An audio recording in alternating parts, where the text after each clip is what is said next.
Always a wonderful celebration. So Doug Nicholls round, the showpiece tomorrow night. And with the Dreamtime game between Essendon and Richmond, the Tune Man not too far away. He'll be firing up the stats. Is it this year or next year for the Blues, Nate? Can they do something extra special this year, or are we still holding them up for another year? I think they need to get Pitnet back to be looking towards the premiership, but look, they're going to be hard to stop. They've got a midfield that is humming at the moment. Mackay comes back. I think they've got similar signs at the moment to Richmond in 2016, 2017, where they started to come, and nobody thought until about round 14, 15 they were a chance. So, look, it's too early to say that they're a threat to Melbourne, Brisbane and that at the moment, but who knows, in another 6 weeks we might be talking different. Hawks in 2008, Chief, people thought that was ahead of time. Yep. You see that with the Blues, or Melbourne just such a dominant force at the moment? Yeah, I think Melbourne's a little bit of a stumbling block at the moment, but they're certainly headed in the right direction, and I think they're destined to play a bunch of finals footy over the next few years. Which would be fantastic for the game. See the Blues up and about. Nice moment watching here at ground level. Buddy Franklin, James Bell. Let's have a listen, exchanging gifts. Sid Jackson tossing the coin. How good does Sid Jackson look? Superstar. Jesse Motlop, just his second game, alongside Paddy Cripps. All good to toss, mate. Sid, all good to toss. You got a coin? Sid's lost the coin, I think. He's trying to have a look at his pocket. Sid. Uh-oh. Oh, no. This is going to be replayed all week. One of the goal umpires got a coin. So Sid's come out, and the umpire finally got a coin out to the middle, and Sid's got a big smile on his face. Heads. Heads is the call. Heads is tails. So after all that, it is a win to the Blues. Jesse Motlop is pointing to the right of your screen. Always love having a look at the Indigenous jumpers as well. I think there's some great creations, but I'm loving what Carlton have done this year. I reckon that jumper looks outstanding. It's a real sort of lighter blue, isn't it, alongside the famous navy blue. Got some good tones through it, so it'll be keen to compare that to the best across the weekend. Bob Jane T-Marts, Tommy Brown will be roaming the boundary for us tonight. Are you down there, Tommy boy? Howie, everything's cashless these days. Some of the emergency umpires had some coins on them. They were ready to run that out for the toss. But it's a full house tonight, which is fantastic for Friday night football. There's been discussion regarding the crowds this week in the media, but that's fantastic. Brodie Kemp and Braden Campbell are the respective medical subs. I spoke to the Blues pre-match, to Brian Cook. They've broken through their membership record through 81,000. They're aiming for 85,000, and obviously a significant portion here tonight. It's absolutely packed. It's all set up for an absolute beauty. Bob Jane T-Marts buy a set of 4 monster wheels and off-road tyres and enter to win an Austrac Telegraph X camper trailer. Peter Adams starting in the ruck for the Swans. Tom Hickey starts on the bench, so a couple of quality ruckmen to run their midfield brigade. Kennedy starting outside of the square on the wing up against Fisher, so Fisher's got some real leg peak up against Kennedy. Wiedering and Franklin pushing and shoving already. Buddy pushing up sort of closer to centre-half forward. Logan McDonald, the young boy, out of the goal square. We're underway, marquee Friday night fixture. So Doug Nicholls round. This is going to be a belter. Luke Parker in the news a lot last week. Tough, hard customer that he is. The Blues on the wing pick it up to Koning, a talented young athlete. To half forward, it lands right in the lap of Silvani. He was playing in front. He's going to play on and on to the leader, Curnow. Beautiful ball movement from the Navy Blues, and Charlie Curnow is going to have a shot from about 45 metres. Well, I like that from De Koning early. He got the ball and he had to do a 180, and he had to get some real length on his kick. He had players fanning out to the other side, but it was going to be a dangerous kick. You're inside the first 30 seconds where everything's hot, and what he did, he got the ball on the boot and expected the forwards to be in front, which they were, and it was a beautiful double lead by Curnow. He doubled back and then put the pressure on McCartan. Currently sitting second in the Coleman medal. What a sight it is to see Charlie Curnow back, and the perfect start on offer. He jams it in to the goalpost about 3/4 the way up. That's the first score. Friday night footy behind to the Blues in the first minute on the Triple M Jalika scoreboard. Blakey to bring the ball back in. Plays on. Drops it out towards Parker, who competes against 2 Blues. Hewitt comes down, grabs the footy against his former side, just bends it round the corner nicely. Oh, he's out there. He plays on, hits 50, unloads from way down, hooks it slightly. So a couple of early opportunities for the Blues. They're 2 behind. Sydney to get rolling on the Triple M IJ Liquor scoreboard. IJ Liquor, where good food deserves a great drop. Owies and Durden were really lively last week. Kept the Blues in it when GWS are coming a couple of times. And just a quick stat on the Lizard. Every time he kicks out, he plays on. Every time. Right. And they've worked it to the members' wing. Logan McDonald. Exciting key forward on the AFL logo for Sir Doug Nicholls round. And they transfer it to Mills from half forward. Sends it in the Hayward direction. Wiedering back there. They managed to bring it to ground level. Combining in defence. Doherty sends it in the direction of where it came. It's been picked off by Lloyd. Wonderfully consistent player Jake Lloyd has become. This is what the Blues have done really well this year. Their transition from being with the footy into defensive mode when they turn it over is so much better than what it was last year. And you see Sydney get the ball back on centre wing, have to transfer to the other wing, and they're still under pressure. McCartan boys chop the ball around half back. Sydney being held up slightly, but they go the short option. McDonald further by hand. The Swans drive the ball about 20 from home, but it is the man that Nate calls the human caravan, Wiedering, who gets his first intercept mark of the night. Fisher takes a bounce deep in defence. Nice kick. And it comes through the corridor. Walsh, incredible player that he's become. Cripps, this is all happening on the outer wing. Cripps thought about the handball, then dropped it. Buddy got him and pinned him, wrapped him up and nailed him, Bud. Brilliant effort from the 1,000-goal kicking champion. Always been a good defensive player. Buddy finds Chad Warner at half forward. Exciting player as well, and he kicked a low ball that was intended for Mills, and it was a bit too high in the end, over the head of Mills, and the Blues from half back can reload. Ball ends in the hands. Lazy kick. Carroll. It was the kick that Chief didn't like. It goes to Kennedy. No, Silvani had worked really hard leading into space, and he just kicked almost as he was leaning backwards. Poor turnover. Kennedy spears the ball into the middle of the ground. It's a good one. Now it's in the hands of Callum Mills. Right on the AFL logo, centre wing, Medallion Club side. Wants to go across. There's no real options present, so in the end he just sends a high ball. It'll land about 30 from the attacking goal for the Swans. Big fly from behind was Hayward. Walsh, as he so often is, at the bottom of the pack. Then Chera, and the Blues should clear through Silvani, who's really found a spot in this team now. Incredible pedigree, the Silvani family. Son of Steve and grandson of Serge.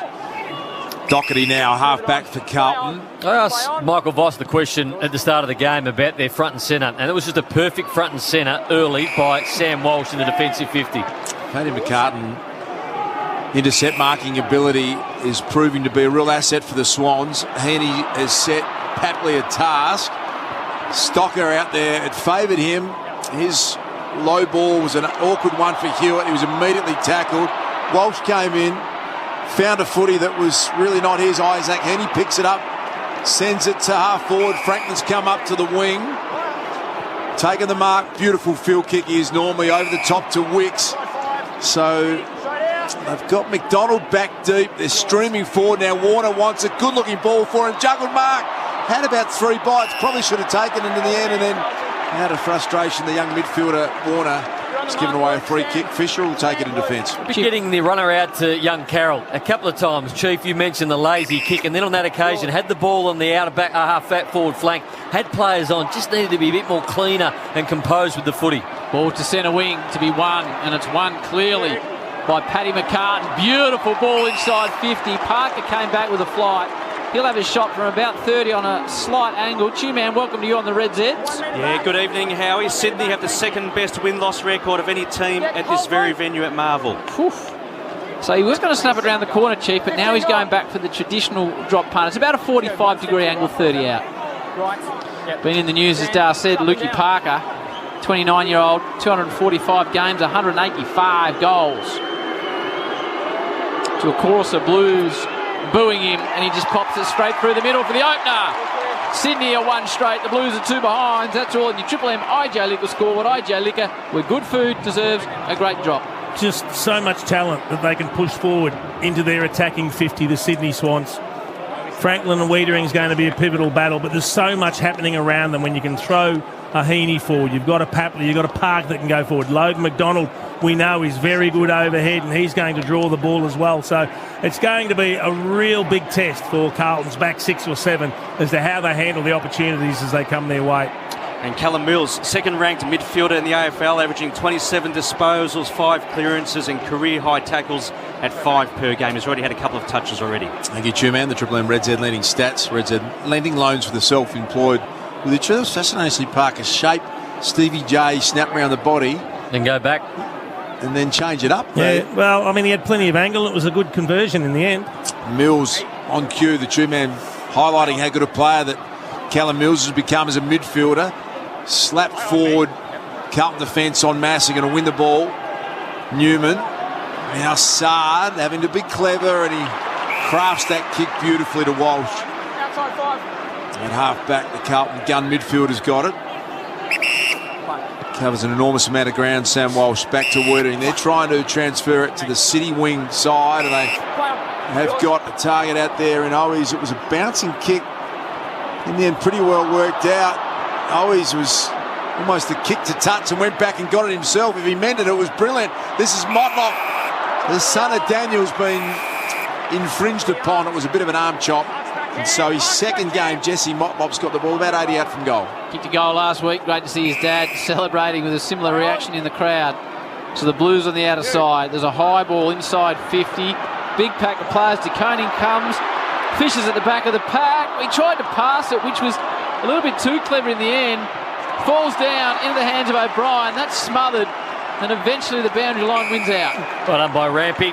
He just saw the danger. He saw the danger, and I think he summed it up well because he knew O'Brien was a left footer. So he went straight to his left foot side and thought, he's not going on his right, so I'm going to try and cut the distance here and go straight to the left. We've got Nate Brown, we've got the Chief. That's your Seabus Super Special comments team on a Friday night on Triple M. Free kick to Laddams. Spent 5 years at Port Adelaide. To the Lizard, Blakey. And now Hayward. Played at a fairly pedestrian pace this game at the moment, Chief. Would that be a fair description? Yeah, I think they're playing very deliberate football. Sydney Swans, at least anyway. Carlton have been trying to move the ball a little quicker, but they just want to occupy possession, hit some targets, uncontested marks if they can, the Swans. They've had 6 marks here. Only got it to the wing into the hands of Goulden. Takes some territory, runs past the interchange bench. Long down the line, Hickey in front, Franklin, but a strong mark, Lewis Young. He's taken a good defensive mark, the former Bulldog. Only been 2 tackles laid, 1 apiece in the first 10 minutes of this game. Been a handy recruit for the Blues, Louis Young. The Blues to Sard, true centre half back. Here goes another short ball to Lockie Plowman. Play on. Yours. Plowman plays on with an aggressive kick right down the guts to Motlop. It's one that really opens up the forward 50. They stream inside. Curnow battles with Tom McCartan, and Paddy arrives to give his brother a hand. And it's a great exit ball. They got out of that well into the hands of Wicks. Probably should have done better there, the Blues. The kick Yep. Plowman was supreme, Chief. Yeah, but the inside 50 from Motlop, no good. He had Owies on his own.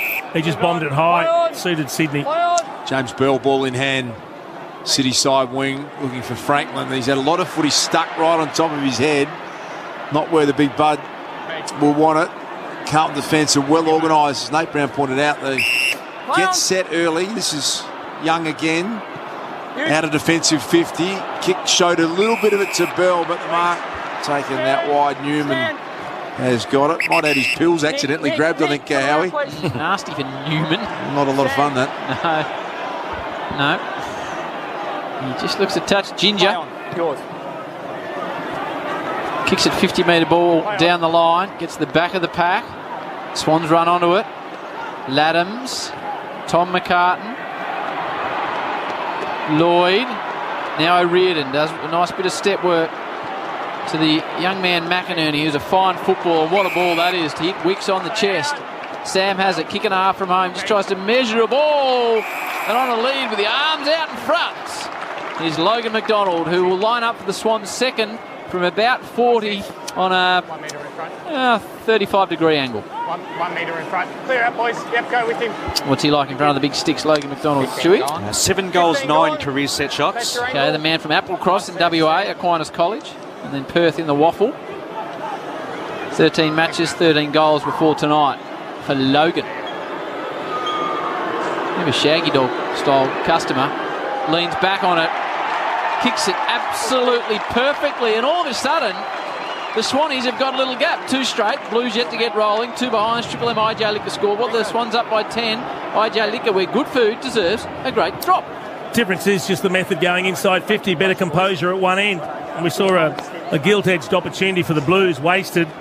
Just a high kick to a contest, and we know that's what the Swans love with the McCartan boys down back. They'll if they don't intercept Mark, they'll certainly spoil from rebound. But at the other end, it was a 2-on-2, and the player going inside 50 just waited for the right option to appear. Do I kick long?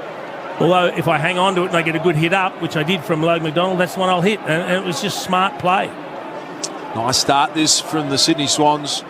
Kicked the first 2 goals of the game, got a 10-point lead on the Triple M IJ Liquor scoreboard. They were superb last Saturday night at the SCG. Dismantled the Bombers. Hickey picked up by Hewitt. Silvani taking a turn in the ruck with a late crash, smashed into Kennedy. No problems with that being a free kick. It was a bit reckless from Gordon. Curnow the target out the back. This is a small forward opportunity. Durden was there. Now Hewitt sweeps it out. Motlop in the pocket. Well tackled. Blakey got a piece of him just as he was kicking. It affected the kick. Bell's been run down. Brilliantly done. It was by Cottrell out there. He flicks it back to Kennedy. Young conceding ground. Going all the way back to Stocker. And under pressure, he's kicked a bit of a wedge, but making a good, brilliant one-handed mark by Cottrell. Nick, push out. Had a nice little patch match, Cottrell. Just his 25th AFL game, sends it to Silvani. Had a look at it, Durden out the back. Cripps will goal that. There's the first to the Blues. Comes off the boot of their star skipper. And the man in the crowd has got the Carlton emblem shaved into the back of his head on the Triple M Harvey Norman replay screen. Not something you see every day. Carlton get their first 1-2-8. The Sydney Swans 2 straight 12. Triple M IJ Liquor scoreboard. The important part of that was the fly from Jack Silvani. He has to play tall tonight because you can't leave Curnow one out against Paddy McCartan, Tom McCartan, Dane Rampy. You get the what do you like to call him? Nick Blakey? The Lizard. The Lizard. You get him chopping back as well. So they've got plenty of height down back, which means Jack Silvani has to play that second tall. He's got to give that contest in the air, and he did it on that occasion. He took a couple of the tall Swan defenders out of it, and they were able to crumb the goal. Triple M Red Z, Carlton second for contested ball differential. At the moment, they're at +8, 19-11. How many goals for the season for Cripsy now, Chew, as he heads towards the Brownlow? Very good point, Howie. That's 14 majors, which is a PB for him in a year. Plenty of three. PB? Correct. Wow. Played here 3 times this year, Cripps. He's had 35 every game. He's grabbed it right out of the middle here, so put that one to the tally. Centre clearance from Carlton. Down towards Kennedy. He's forced to stand under a long time. Got a little whack in the head from Paddy McCartan.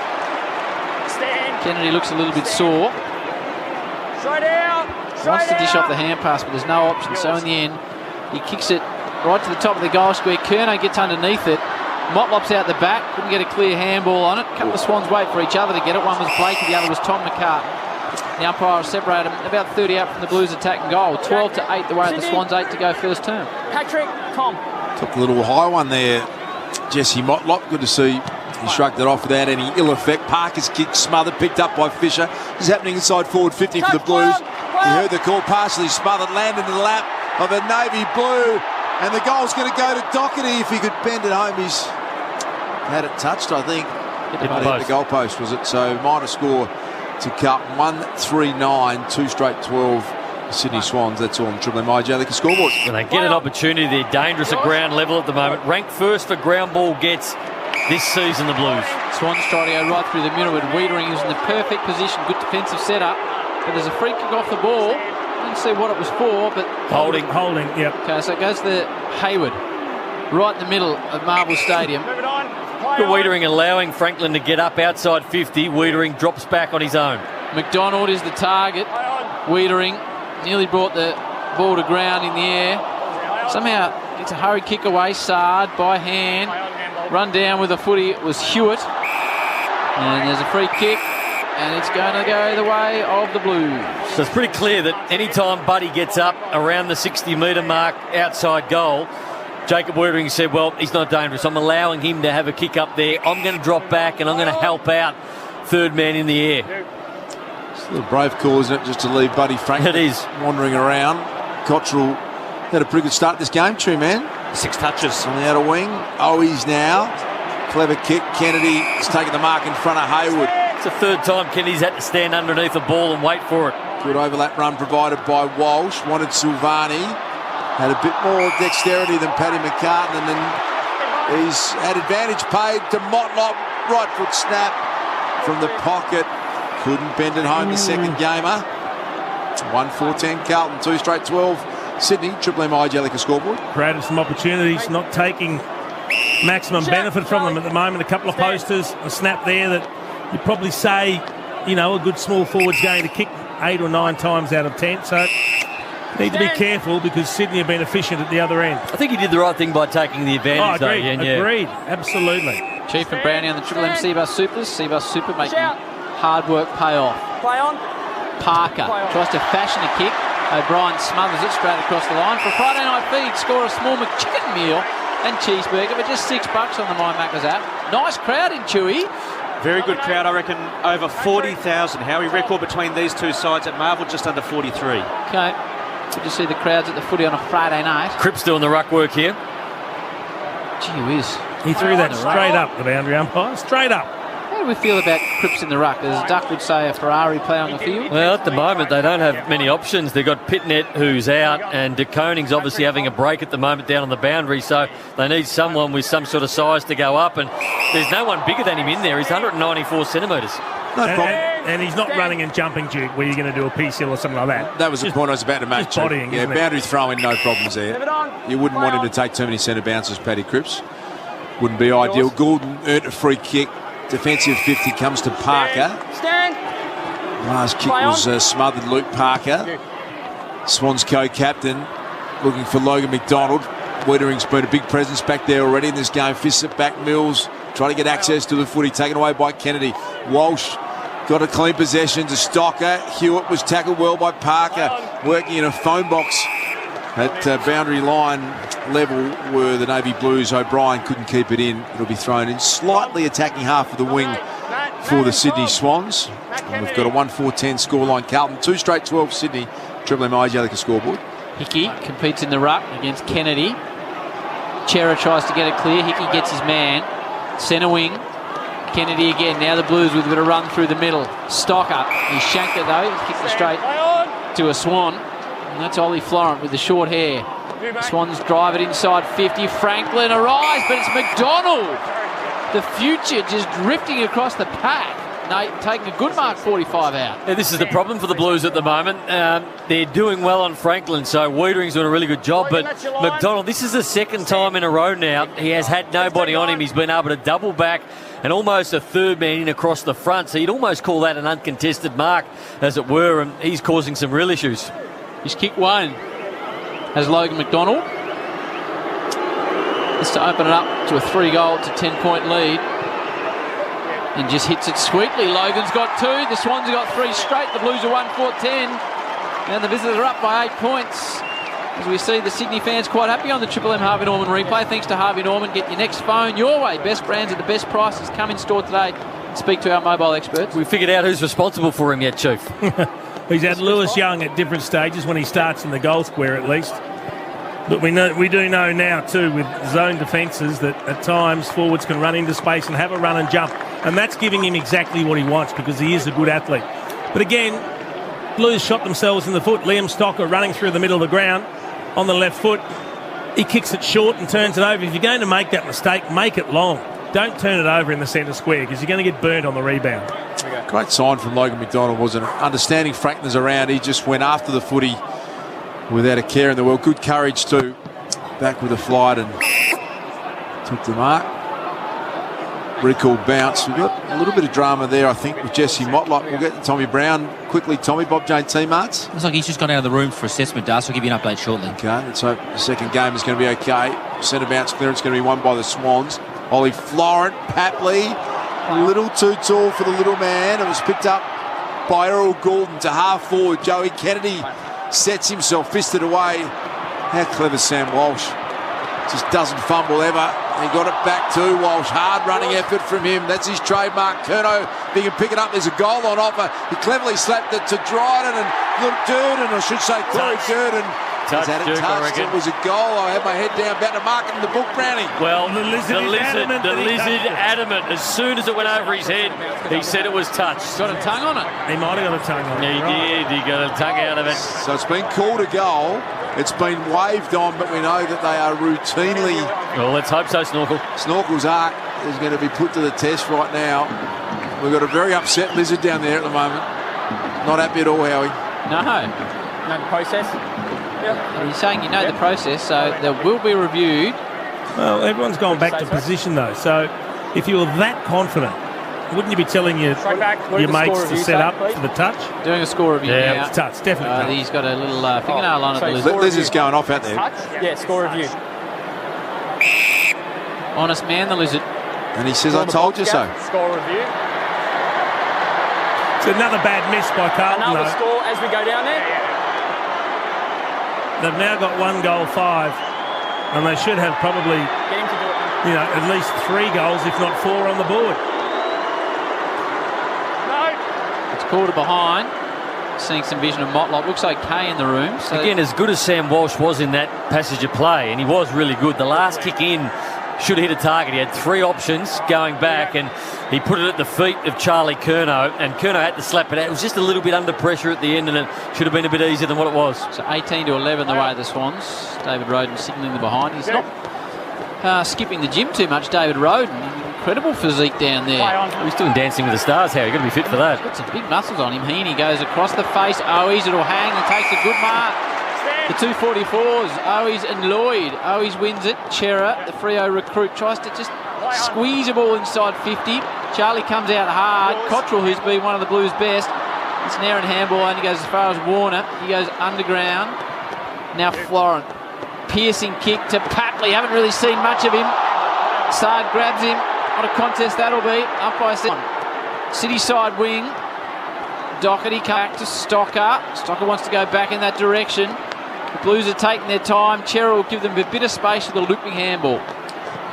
The Blues go high and long off the boot of Doherty to Coney underneath it, fisted away from him. Taken by Durden.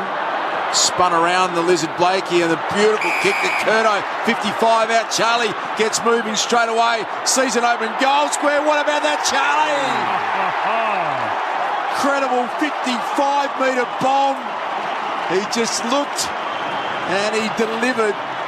Carlton get their second goal, 2-5-17, 3 straight 18 Sydney. Triple MIJ, I think the scoreboard. How good was that? It was a great goal. What I'm really liking about Carlton this year, and even again tonight, I know they've wasted the footy a bit, but when they get the ball in tight, in trouble. So Walsh was on centre wing, and he had to squeeze a handball through to Kennedy, and then Kennedy's standing flat-footed, so all the pressure's coming to him. Instead of giving it a little one, which was a metre or a metre and a half away, and then transferring the pressure to somebody else, Kennedy's handball went 15 metres backwards. It cleared the space, and all of a sudden Carlton get a free ball where they can look, and then they can go forward, so they're not under pressure. Small little handballs, half a metre, 1 metre, put you under pressure if you do 2, 3, 4 of them. Think of the way Essendon play. Carlton get a small one in, and then a long handball out of trouble, and that was just one of the great goals we've seen this year. Big numbers for the Blues mids, 11 to Walsh, 9 to Kennedy, 8 to Hewitt. Reds heads Chew. Cripps to Conning. Cripps, Cottrell running amok on the outer side is Cottrell. Charlie on a big stretch, would have been a tasty grab, comes back in his direction. He pins Lloyd. Umpire separates him. 30 out for the Blues goal, but to see Big Charlie on the lead check's exciting. He looks lively. He looks lively. He's up and about. Plus 19 in contested possessions, Carlton in this first quarter. Ladham's deep in defence, won the ruck head out. Isaac Heaney tries to spiral it out of there, heads to the boundary line, it bounces in front of Franklin, but he wants it over. Just to reset slightly, and they get that boundary throw him, true centre wing, city side of Marvel Stadium. Tom, landing here. Long way back. John Longmire in his traditional mode where he's firing away, trying to spark up the assistant coaches. Big Dean Cox looks nervous as always. McInerney didn't travel the required 15. Carlton defence again well organised. Hewitt stepped back inside Mills. His kick was a little ill-directed, and Isaac Heaney. Talk me through his first quarter, please, Two-Man. Disposal number 6 and taken a couple of marks. Attacking the ball to hit McDonald right in the middle of the ground, so it opens up both sides. He comes to the Medallion Club flank. Really clever work by Taylor. He tapped it down to a teammate, but it comes out the back to Bell. Should go short, does, and it's in the hands of Papley. The Bunyip Flyers got it. 30 out, 8 metres inside the boundary. The Blues fans giving him a little bit extra because he nearly became a navy blue. Am I detecting that, or am I imagining? I think they were booing the fact that they thought they probably should have got a free kick. First touch for Papley. Put it in your book. Swans against the run of play have got 4 straight. Their kicking's keeping them in it. 4 straight 24. The Blues 2-5-17. 7 points down in a game they've dominated on the Triple M Red Dead Landing stat sheet. Well, they thought they were going to get a free kick there, Duke. So the tap down is how he caught it. Was beautiful by Young, but I think it might have been Fisher at ground level, went to pick it up, and I thought that he was just taken off the football as we see the Harvey Norman replay by Kennedy, and that's what the Blues fans were upset about. They thought it was a free kick for holding the man, but you give this man half an inch and Papley will take it. Nice kick, nice finish. McDonald and Reem Water, Triple M Rocks footy. Sydney Swans 4 straight. We've got a tick over a minute remaining this first term. Looks like a high standard game. Big crowd here at Marvel Stadium on a Friday night. Blues fans out in force. The side trails by 7 points. Laddam's over the top. Brilliantly done by Heaney. Got it to Mills, to Warner. Wobbles one to half forward. Standing in the way was Newman, a bit too tall for Errol Goulden. Play on. Play on. Being called to play on. He thought about City side, then heard the voice of Fisher. Stand. Play on. Fisher's got Walsh, who just demands the footy with his work rate. Stand. Sam Walsh has scored a 2-man. Yeah, 13 disposals, 7 handball receives. That's almost sort of par for Sam Walsh. 13 disposal first quarter. Remarkable player. Play on. And they're still just massaging the ball around. Newman's got it at half back. Stand. They don't want to make a mistake here, so they'll know exactly that there's 20 seconds to go. So the bench has got the signs up at the moment, and they're like, nah, we don't want to go in with Sydney kicking another goal. We've dominated. We're 7 points down. We just need to get this to quarter time and close it down. Tommy Brown will give us an update on Motlop as we get to the quarter time break. Here's the Blues, last minute operation. They're banging forward off the boot of Carroll. Charlie's there, he's infringed. It's against Mills. Curnow, you'd imagine, will kick his second after the siren. Well, it's a strange one. Callum Mills being caught one out there on Charlie Curnow, given the other tools that they have down back. Just stand them up there. Siren. It wasn't a hell of a lot in it. Stand. Charlie to kick his second from directly in front. Blues with a late one. It'll go in at quarter time, 4 straight 24. The Swans 3-5-23. The Blues, the Swans up by a point. Tommy Brown, Bob Jane. Yeah, Motlop, the concern obviously from injury perspective in that quarter. Now he's in the rooms and walking around, so he's fine. That's just to emphasise that. But I wouldn't be surprised if he's got to do some concussion protocols. It looked like he might have copped a knock to the head from a shoulder. So I'll give you an update on that shortly, guys. Thank you, Tommy. Bob Jane, Team Arts by a set of 4 monster wheels and off-road tyres, and enter the winner, Austrac Telegraph X-Camper Trailer. That's tasty gear. Nice game of Friday night footy. The Swans lead it by a point, 4 straight, 3-5 over the Blues. McDonald's, Dream Hot Water, Triple M Rocks football. That quarter for IGA Liquor, where good food deserves a great drop. For McDonald's. Triple M Rocks footy. This week only, score a small McChicken meal and cheeseburger for just $6 on the My Macca's Triple app. M is your home of the Marty Sheargold Show. I don't do the cloud ever since I've seen J-Law naked. Yeah. Once I saw her naked, I went, I'm not doing Delete your nudes, Marty. I'm not doing the cloud. I'm not having anyone. Do you know that the cloud is an actual place, like in the desert somewhere? Yes. It's an actual facility where it stores all of our things. I think it's in Nevada. Not the cloud. I always thought it was like Mike TV in Willy Wonka. Yeah, so did I. I thought it was just stuff floating around upstairs, like God. The Marty Sheargold Show. Weekdays from 6 on Melbourne's 105.1 Triple M. My Macca's Rewards has arrived. Earn points with every Macca's run to redeem on more of your favourites. Your mates' usuals or family go-tos. Download the My Macca's app and start earning today. Value means more at Macca's. T's and C's apply. See our website for details. Tradies, DIY renovators, facility managers, homeowners, demo crew managers. The list of people Identifiber can help goes on and on. Just like the list of services Identifiber offers, including asbestos and hazardous materials management plans, contaminated land assessments, indoor air quality, mold testing and more.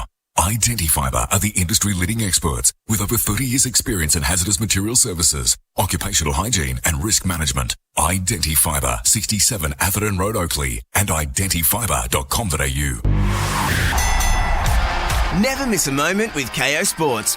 All of your favourites live, including every game of the NRL and AFL seasons, every F1 race, the NBA playoffs, and so much more. New to KO? Start your free trial today.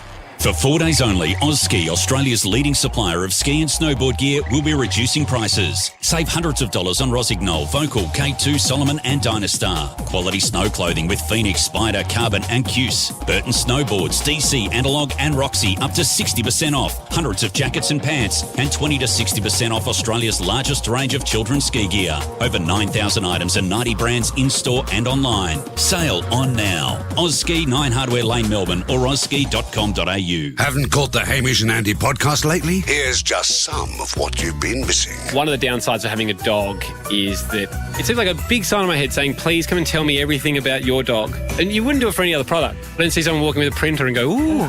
Oh, you got the laser. Oh, is it a Hewlett-Packard?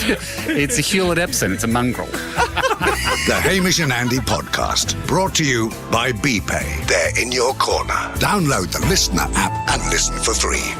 Listener. Hello, Frank Walker from National Tiles.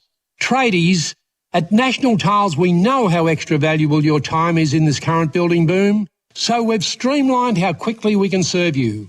Just go online and order from thousands of National Tiles, adhesives, grouts and tools for immediate delivery or pickup.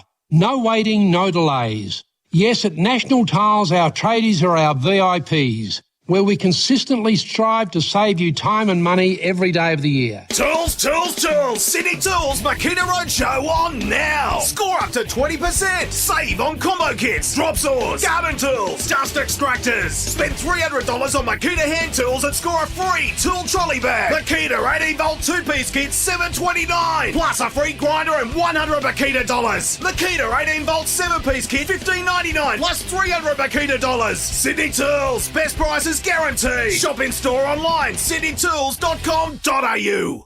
Shut up! Triple M rocks footy. This quarter for Beacon Trade, supporting tradies with over 120 stores, expert teams and a huge range of electrical products and services. Beacon makes every tradie's job easier. Swans leading a bit due to their good kicking. Their 4th straight 24. The Blues really have dominated 3-5-23. Swans lead it by a point. Curnow has got 2 for the Blues, McDonald 2 for the Swans. Bob Jane T-Marts buy a set of 4 monster wheels and off-road tyres to enter to win an Austrac Telegraph X-Camper trailer. Motlop is the concern, Tommy Brown. Tommy, you there? Yeah, Howie. Yes, we don't seem to have a great deal from Tommy, but he's probably off getting a pie. So Chief and Nathan amusing themselves with their best Tommy Brown impersonations in the back of the box. Good game of footy, but Blues probably should be leading it. Well, they should be. They certainly dominated the second half of the first quarter. It was all one-way traffic. They had 8 of the last 11 inside 50s to get their nose in front in the territory battle, but they had opportunities that went begging. It wasn't just the couple that hit the post or one that was touched, one snap that missed that should have been kicked. It was a number of inside 50s that just missed targets when they had targets open. Conversely, at the other end, Brownie, they've just been super efficient, the Swans, when they do go forward.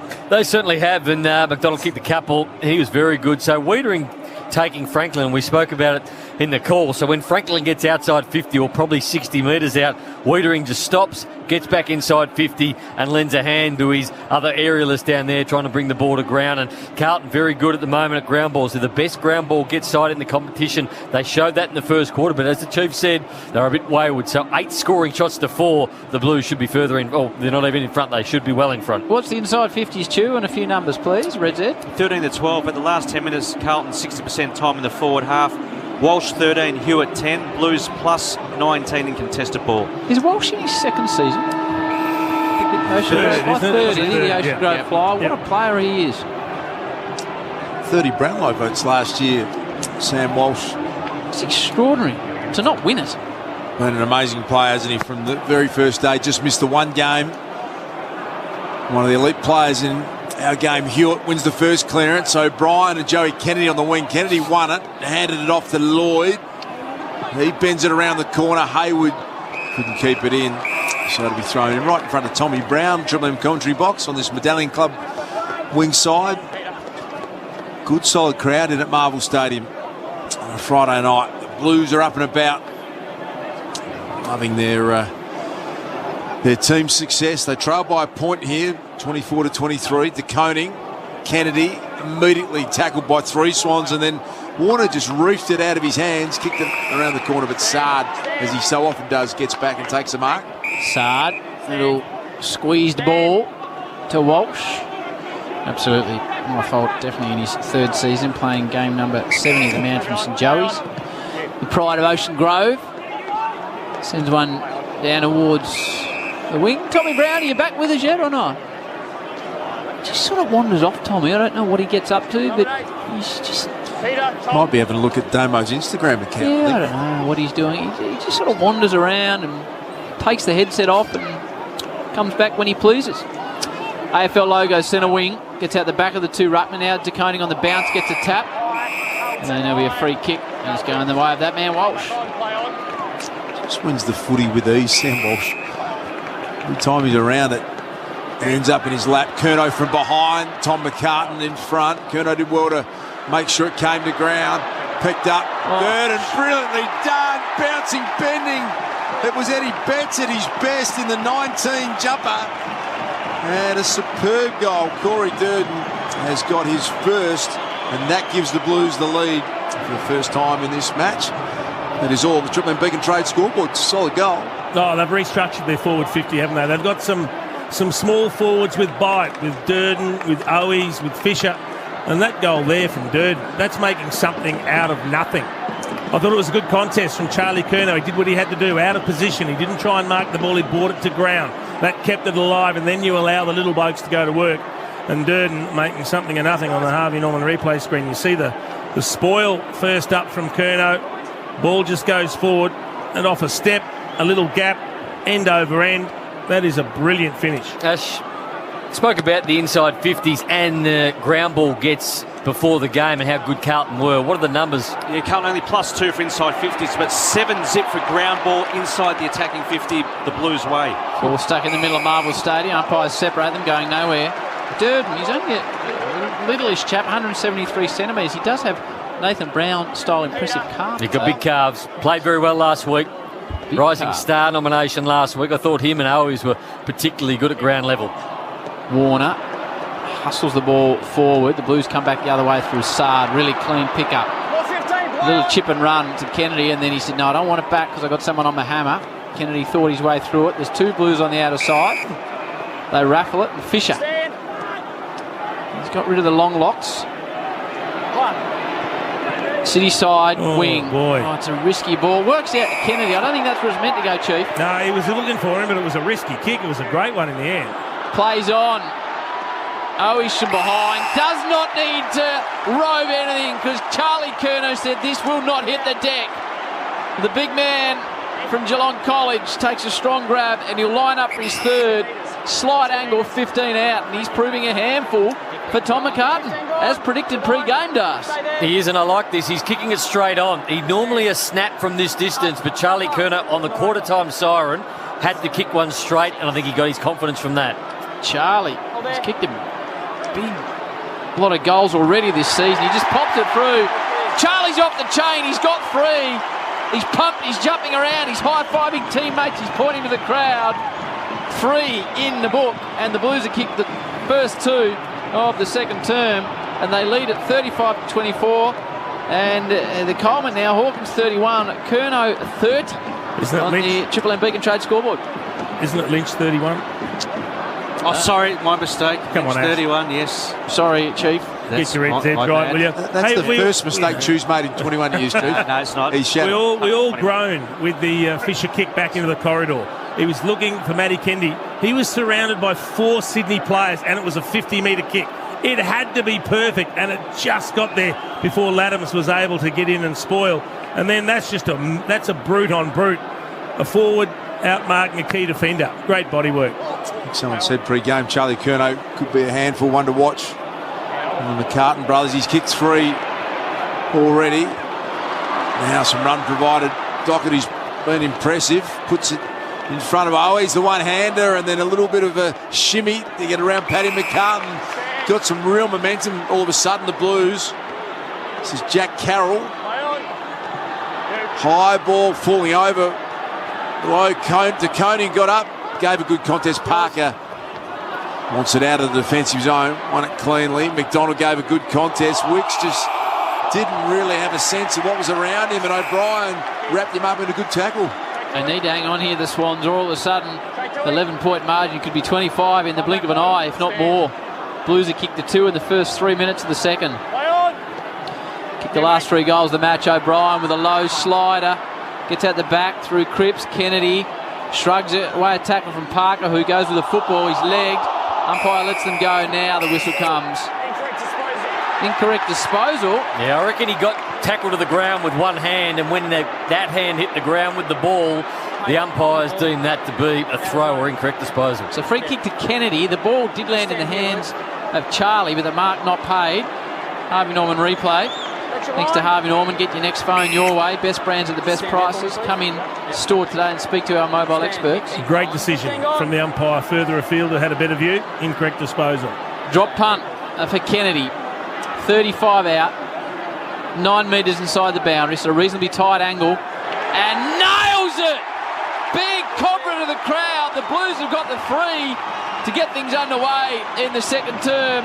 As I said, it could get ugly in a hurry. A 17-point lead now to the Blues, who have kicked the last 4. Triple M Beacon Trade scoreboard supporting tradies, 120 stores, expert teams, huge range of electrical products and services. Beacon makes every tradie job easier. Another ground ball get inside forward 50. That's 8-0. Ground ball gets inside forward 50, and they're the best ground ball get side in the competition at the moment, and they've come a long way because they were probably 17th, I think, last year in that same stat. But again on that one, Walsh, front and centre, gets the ball back, and they end up getting the free kick from that front and centre. But everything going Carlton's way at the moment. Sydney need to respond. Sydney needs some of their senior players right now to get their hands on the football because they've been savage in the early part of this second term, but they need to start getting their hands on the footy. Nathan the Chief, Triple M Seabus Super special comments. Seabus Super making hard work pay off. Last 4 goals of the game to the Blues. They need the clearance. Sydney is picked up nicely by Chera. De Koning found some space. The big man, terrible looking kick, shinned it, and Jake Lloyd takes it at half back. 2-time best and fairest winner Lloyd, runner up again last year. So now Sydney just keen to bide a bit of time here, and McCartan was, well, not really concentrating, you'd have to say. Kicked it straight in the man on the mark, but the Blues are hot on everything at the moment, so they trap it at half forward. It was Durden, did a brilliant job on the mark. 6-5-41 Carlton, 4 straight 24 Sydney. Triple M Beacon Trade scoreboard. Ream Hot Water, built tough for Aussie conditions. When it comes to water heating, ask your plumber to install the Ream, of course. The ball's stymied. Half forward for the Blues, Medallion Club side. Peter, Matt. Thank you. Sorry. And Kennedy against Laddams. That's Peter and Matt. Chera outside of the foot. Comes in towards Motlop. Good to see him back out there after spending some time off the ground. Spills out the back. Blakey rides the tackle. Just gets through Durden. Rampy. There's no exit way. He has to run. Laddams, they've worked their way through Warner. But he's sprinting back. He needs something. Hasn't been sighted, the big fella. He ran too far because there was nothing ahead of the footy because the Blues were so well set up. That's a harsh call. And 50 for dissent. That's a shot for goal. Why would you play on? He's played on. I don't know if he realised it was 50. The man was Newman holding for the Blues. It's all going the way of the Blues. Tommy McCartan can't believe it. They're under siege, the Swans. Didn't take the fitty, Chief. It would have been a shot for goal from 45 out directly in front, but it's worked out well for them. I don't think he was playing on, though. I think he was just running down with a 50-metre penalty. I think he ran off the line and the umpire deemed it was playing on. But Tom held Charlie, who's going to line up for his 4th in the half. Charlie Curnow, home, gives it to McCartan on the way through. Charlie has 4 in the bag. Still 14 minutes to go before the major break. Said it could get ugly and get out to 25 in the blink. Well, it's out to 23 already. 7-5 to 4 straight. The Blues have kicked the last 5 of the game and only 4 of the term, and Charlie's got 4. 7 zip the inside 50s in the second term. 4 goals out of those 7 inside 50s. Now that is efficiency going forward. And right now, Carlton fans are sitting here imagining Charlie Curnow and Harry Mackay, both fully fit, going berserk. What the hell is this forward line going to be capable of? With the great crummers that they've got, that they're building, boy. The 50-metre penalty was there, but it was a tough call against Warner. He'd just taken a bounce, took 4 more steps and got called for running too far. It was almost bizarre. The umpire didn't see the bounce. Chera, Cripps handballs it forward. Swans are under all sorts of pressure. Brilliant follow-up tackle from Sam Walsh. Drives the Swan midfielder McInerney into the ground, and they are sensing some opportunity to bury the Swans here. Gordon goes back. Not 15 was the call. He's wrapped up and under siege at the moment, the Sydney Swans. It's Charlie Curnow's biggest bag, Chewy. His PB, Howie, is 7 majors. Last 5 goals of this game with the Blues. Oh, he's stepping through Cripps. Hewitt flicks it over the top. Motlop just got back on the ground. Little Motlop's got it, Jesse. Second goal in the big time. Carlton on fire.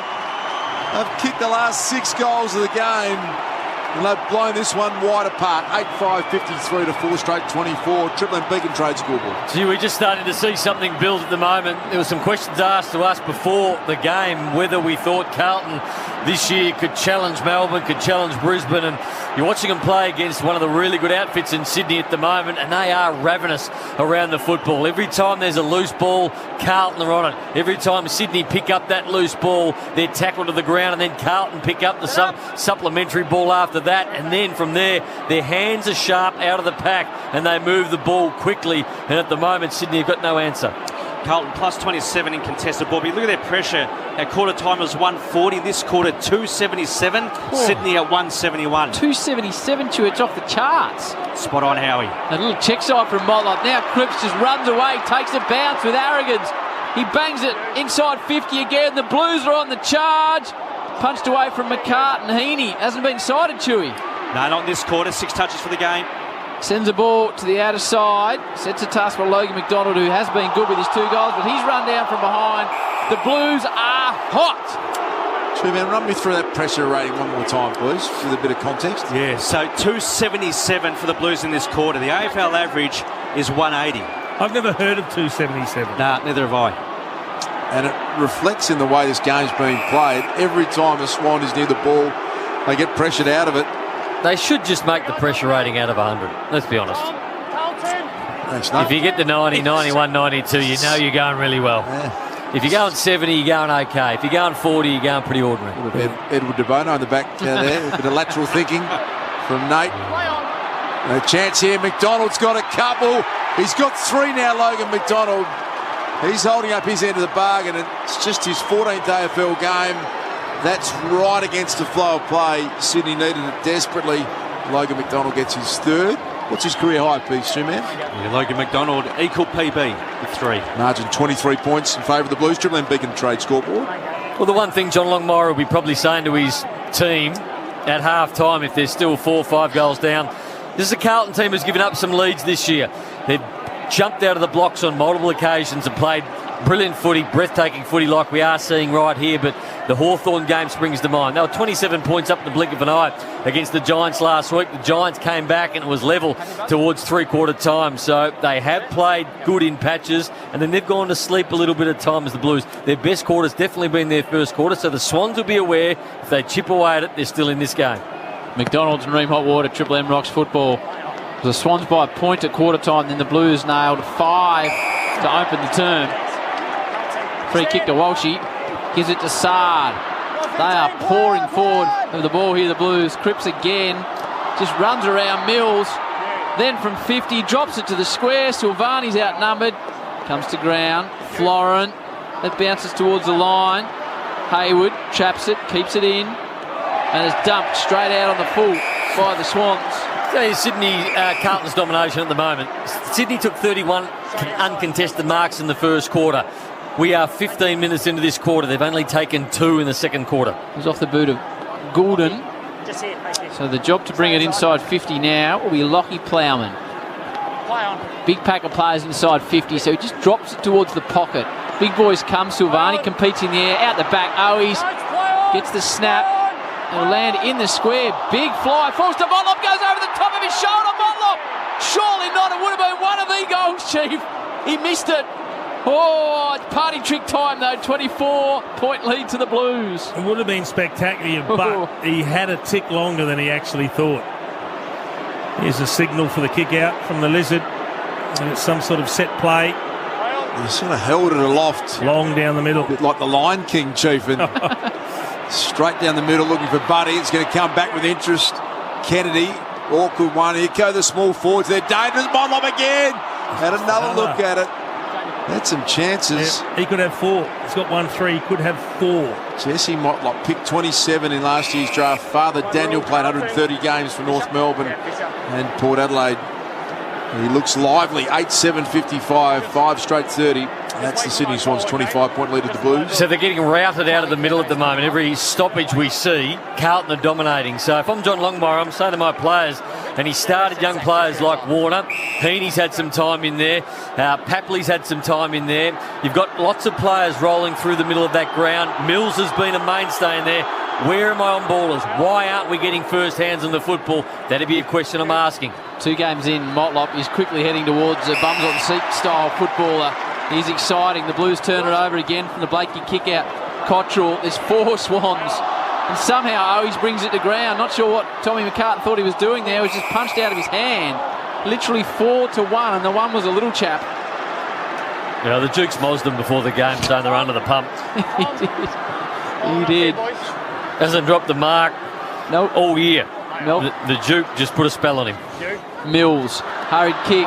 Oh, gee, Sarge just cleans up the Swan, who's slow to get to his feet. Inside 50 ball again, and works out to Motlop.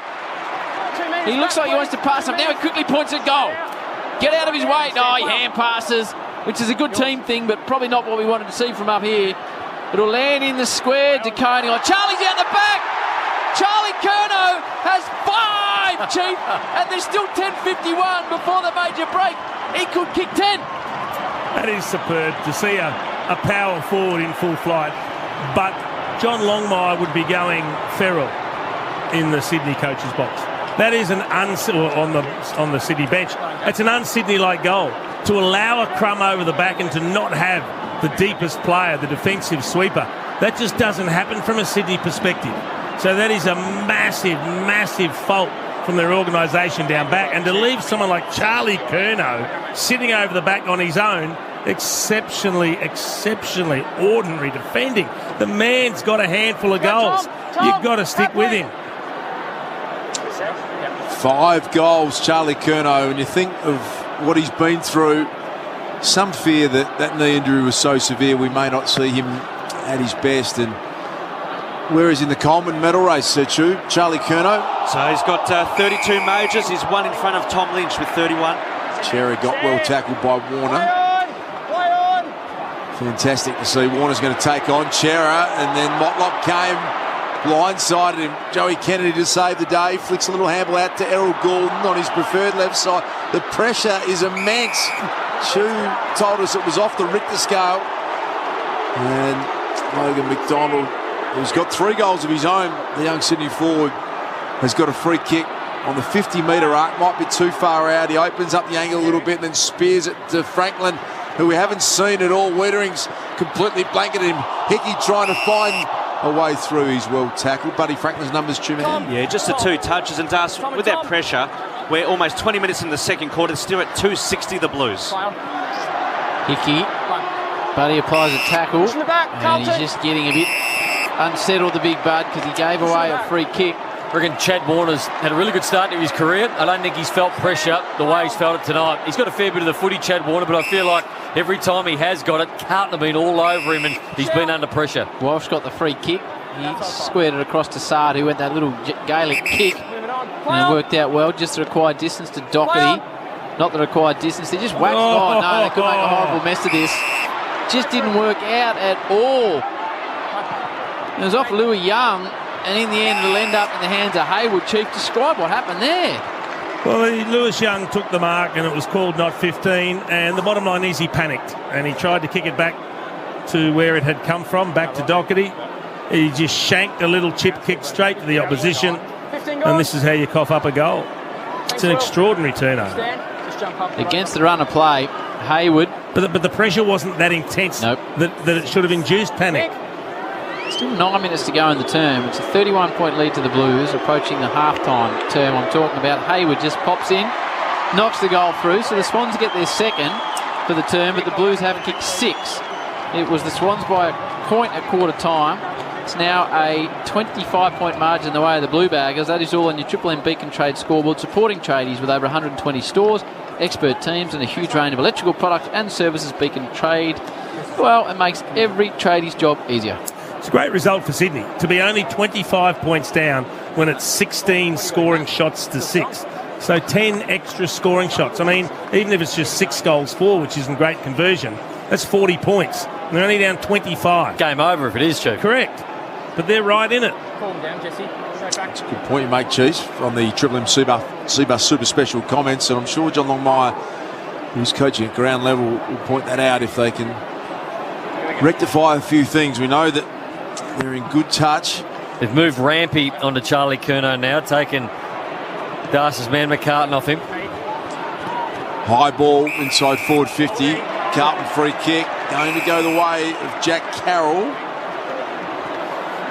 So Jack Carroll, just his 4th game. What he is a nice kick of the footy, Duke. Young Carroll, he butchered a couple early. There was one where Chief called it lazy off the instep or the back step and didn't kick it properly, but he's a very nice left foot kick of the ball. WA boy from Geraldton, pick 41 in last year's draft, and we'll get a good look at Brownie's assessment of his kicking. It's going to have to be a 55-metre shot. He's called to play on. Kicks at about 35. You said he's a good kick?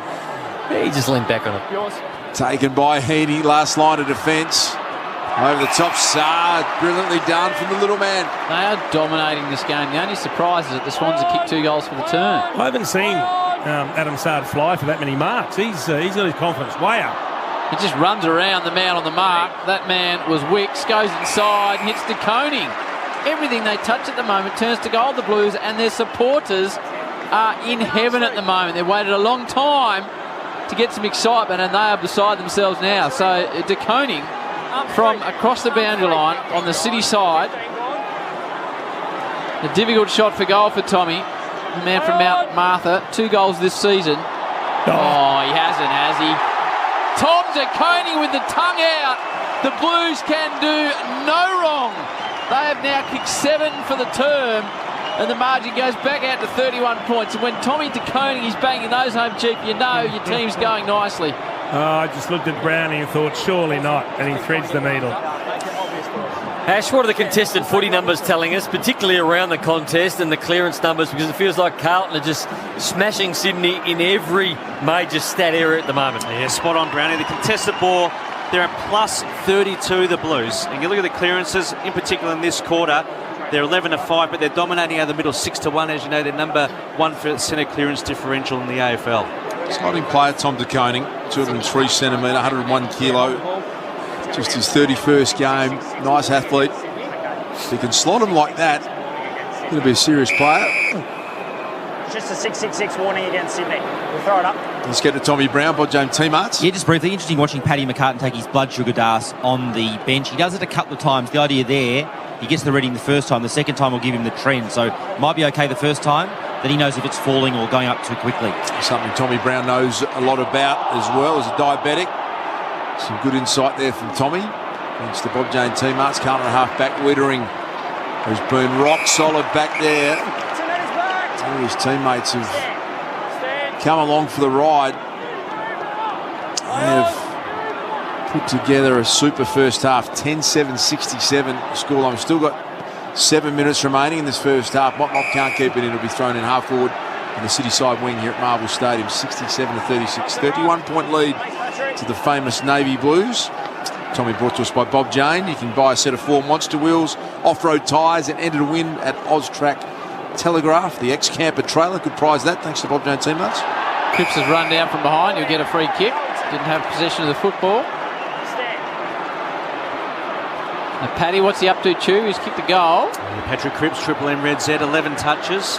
Okay, he sends it 20 from home. Charlie Curnow comes to the back of the pack, looking to add to his 5 goals. That's right, 5. Applies a tackle, a really good tackle is Durden. Snap out of the pack. It's another one for the Blues. It's off the boot of Fisher. And it is raining blue goals at Marvel.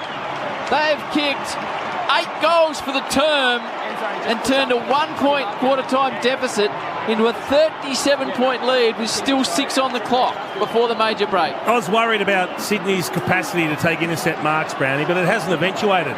So what the Blues are doing very, very well is even on the high kicks in, they're making sure there's a contest. They bring it to ground. And that's where the little blokes are getting serious, aren't they? They have created a great culture there. The little mosquito fleet doing the damage. It's almost Richmond-like when you go back to that 2017 Premiership, how busy they are at ground level. You think of Owies, Durden, Fisher. They're all putting pressure on, but they're hitting the scoreboard as well. Extraordinary quarter this is for the Navy Blues. 8 goals.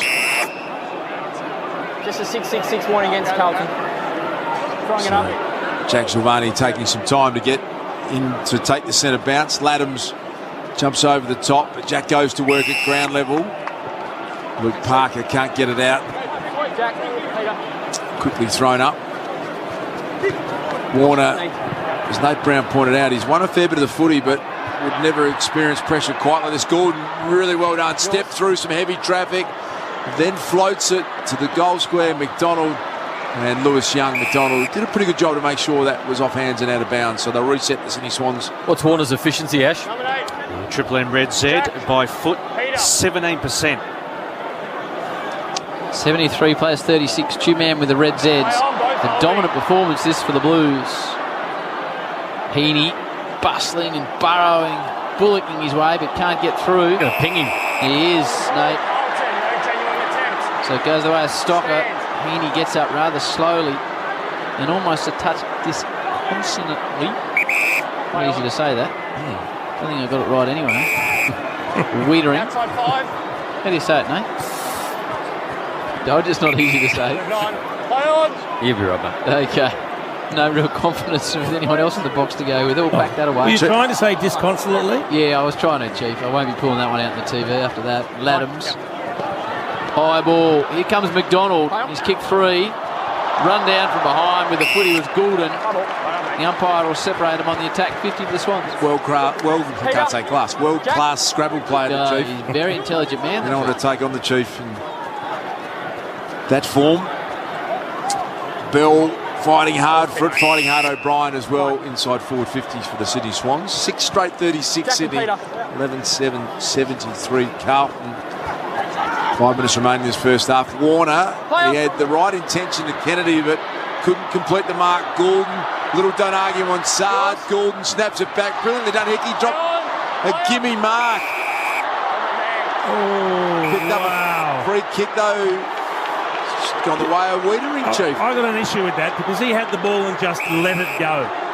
Basically turned it into a fumble when he was in possession. I reckon that's a really tough decision on the tackler. Swans fans are voicing their disapproval of that too. There's a big pocket of them where this footy is placed. Right forward. Oh, late smash. Kennedy's come through. And he's done his hammy. And now Sard wants to get after him. Wiedering over the top. There's some heat in this. He's done his string, you're right, Brownie. He did his hammy doing that, Duke. And he doesn't want any part of the fight. No, he looks exactly as you said, Brownie's got up with a big limp, and there's a big going on. Warner ragdolled. I think it was Stocker over there. Lewis, Young, that's enough. So they're going to pay a blood rule here on the back of it. Triple M Harvey Norman replay. Very un-Joey Kennedy-like. Cleaned up Doherty. Bit late, wasn't it? It was late, and it was clumsy. He kind of wanted to make body contact, but unfortunately, he's hurt himself in doing so, and that's going to be a stint on the sidelines, you'd suspect. He's taking a long time to get off too. Would it be a stint without the hamstring, Chief? On the sideline? Yeah, interesting. It'll be close. He's done a bad hamstring, though, hasn't he, as Nate identified? They actually got lucky that there was a blood rule at the same time, because it's allowed play to stop while they get him closer to getting off the ground, because he was on the far side. He will the ground from the bench. He'll cop it from the Blues crowd here, Will Kennedy. So the playing is continuing, but it's a nasty right hamstring. The Blues just running circles around them in the middle of the ground through Sard. Out the back towards Charlie Curnow. Laddams picks it up. Off the ground, nearly from Owies. It's rushed through. 74 plays 36 the way the Blues. Bob Jane, Tommy Brown, Kennedy. So, well, Kennedy's come off. He clearly won't participate further in the game. He couldn't walk properly. He's got a bad right hamstring. Doherty's getting assessed by the doctor. He's got a bad blood nose, but just from a concussion or head perspective, he looks, at the moment, okay. Yeah, look at the way he's shaking his head, Josh Kennedy. He knows it's a bad one. And if you can lip read Chief, he just shook his head several times, said it's bad. It's really bad. Haywood, more Swans pressure to deal with, so more Blues pressure. This time Franklin gets a bit of a look one-on-one. Wiedering got it down to Hewitt. Now they get running again. This is Walsh, Fisher. That's a brilliant run down from behind tackle that Ruckman Laddams fought really hard to come up with it, flicked it off to Warner. He ran into Chera, managed to get it to Haywood. This next kick's been the issue, and Buddy dropped into a little hole. It's been tough going for Buddy Franklin tonight. He can have his first set shot kick from about 45 metres out. I did like that from Justin McInerney, though. He was in the same area to go for the ball. He realised Bud was coming. He said, nope, not me. I'll just put my head down and let Buddy take it. Seniority. It's just good business too. You've got a man who's got 1,000 and how many's Bud up to? 16. 1,016 to his name. You get out of the champ's way. He's been in good goal-kicking form, Buddy Franklin. He's still got the distance in him. Sure. Good strike. Big hit. Look at that. It's gone through about half post high from 50. Important goal. Buddy gets his first. There's 7 straight 42. Just hanging in there. Carlton 11-8, 74. It's a 32-point margin, the Triple M Beacon Trade score. But let's get back to Tommy Brown. Bob Jane, teammates. Josh Kennedy's in absolute distress with that high right hamstring. I mean, I know he's involved in a controversial incident there, but he's a great of the Sydney Football Club and a magnificent player. And it's quite distressing to even watch it at his stage of his career. I mean, that's sort of potentially career-threatening. I know there's a lot to play out there, but he's in tremendous pain. Have you seen Buddy kick the ball better for goal? Oh, that was pure, wasn't it? And effortless. Effortless, Howie, and it covered the fence. Ever since he straightened up, Howie, and he got rid of that arc, he's become an elite set shot. Always been a really good field kick, and now he's probably one of the best set shots for a big man in the game. Well, Chief famously tried to talk him out of it years ago. He could have passed the Chief by now if he'd listened. He could have. Back down towards Franklin again, but Wiedering, he's just a big quadded monster, Nathan. He is the human caravan. 18 goals, 6 this year for Buddy. Set shots. Luke Parker really sore in the middle of the ground. Got a really bad limp up. Wiedering back by hand. Louis Young has had his moments. Hurried kick out of defence. Warner. Now it comes out of the hands of Hewitt. Blakey. Look away. Hand pass was fancy. And Warner grabs it. And he's grabbed. Geez, I'd love another goal here, Sydney. If they could kick 8 straight and go in only, it'd be 3 goals 8, which is 26 points down at half-time. That'd be a win for them from where they've been. Oh, Cripps has come out with it. I think he's popped a finger, has he? Yeah, you're right onto that, Chief. He's just holding that finger. He seems to be okay. Luke Parker has managed to run out like he'd done pretty bad ankle, but he's back out there as well. Laddams managed to scramble a kick forward. Sard sends it back the other way. Paddy McCartan got the heavy knock. We'll always follow that closely.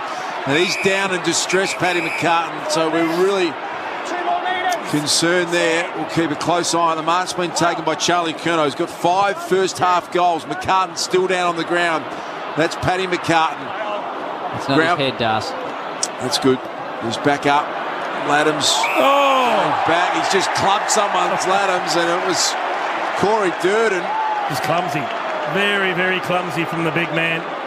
Paddy McCartan caught one sort of in the back or the ribs, which is not good, but it's better than the other. That's good, mate. That is good. He's up. Lizard's down too. Bit of carnage out there at the moment. And bodies strewn across the marble turf. Drink. Yeah, just got a knee in the back, lower back. That's good news. You always have your heart in your mouth a bit around Paddy McCartan. Corey Durden directly in front. Shouldn't make a mistake from there. And he's just snuck it over. Goal up by work very hard. Durden's got a couple. How many goals is that for the quarter? For Carlton, that's 9 goals for the quarter.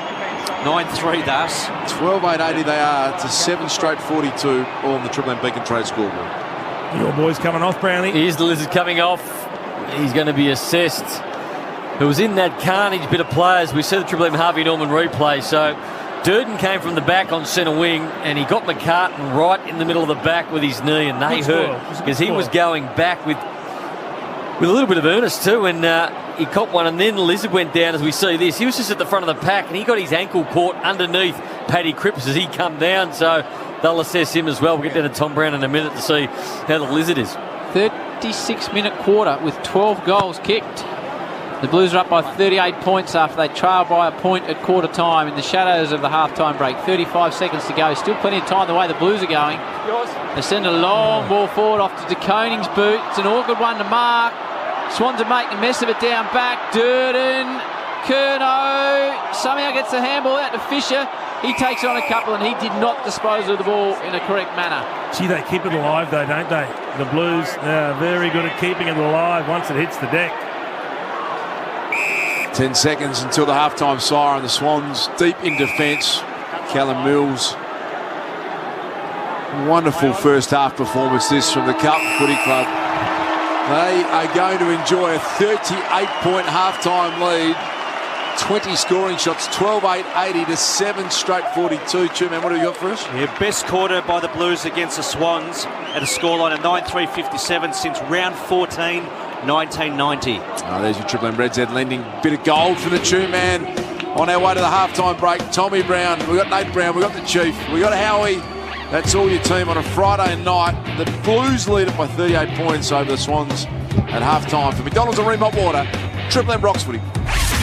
That quarter for Beacon Trade, supporting tradies with over 120 stores, expert teams and a huge range of electrical products and services. Beacon makes every tradie's job easier. For Remont Water, Triple M rocks footy. Built tough for Aussie conditions. When it comes to water heating, ask your plumber to install a ream. Triple M's tickets or crickets. Spin the wheel, win the tickets. Let's see what we can spin up. Tickets to the Killers live at a day on the green at Mount Dunedin. Thanks heaps for that, mate. Triple M's corporate box at Marvel Stadium. You bloody ripper! Awesome prize. Thanks so much, Triple M. Love you guys. Get the second chance code word 7:30 and 8:30 weekdays with Triple M's Marty Sheargold Show. And listen all day to Spin the Wheel. Tickets or crickets on 105.1 Triple M. My Macca's Rewards has arrived. Earn points with every Macca's run to redeem on more of your favourites. Your mates' usuals or family go-tos. Download the My Macca's app and start earning today. Value means more at Macca's. T's and C's apply. See our website for details.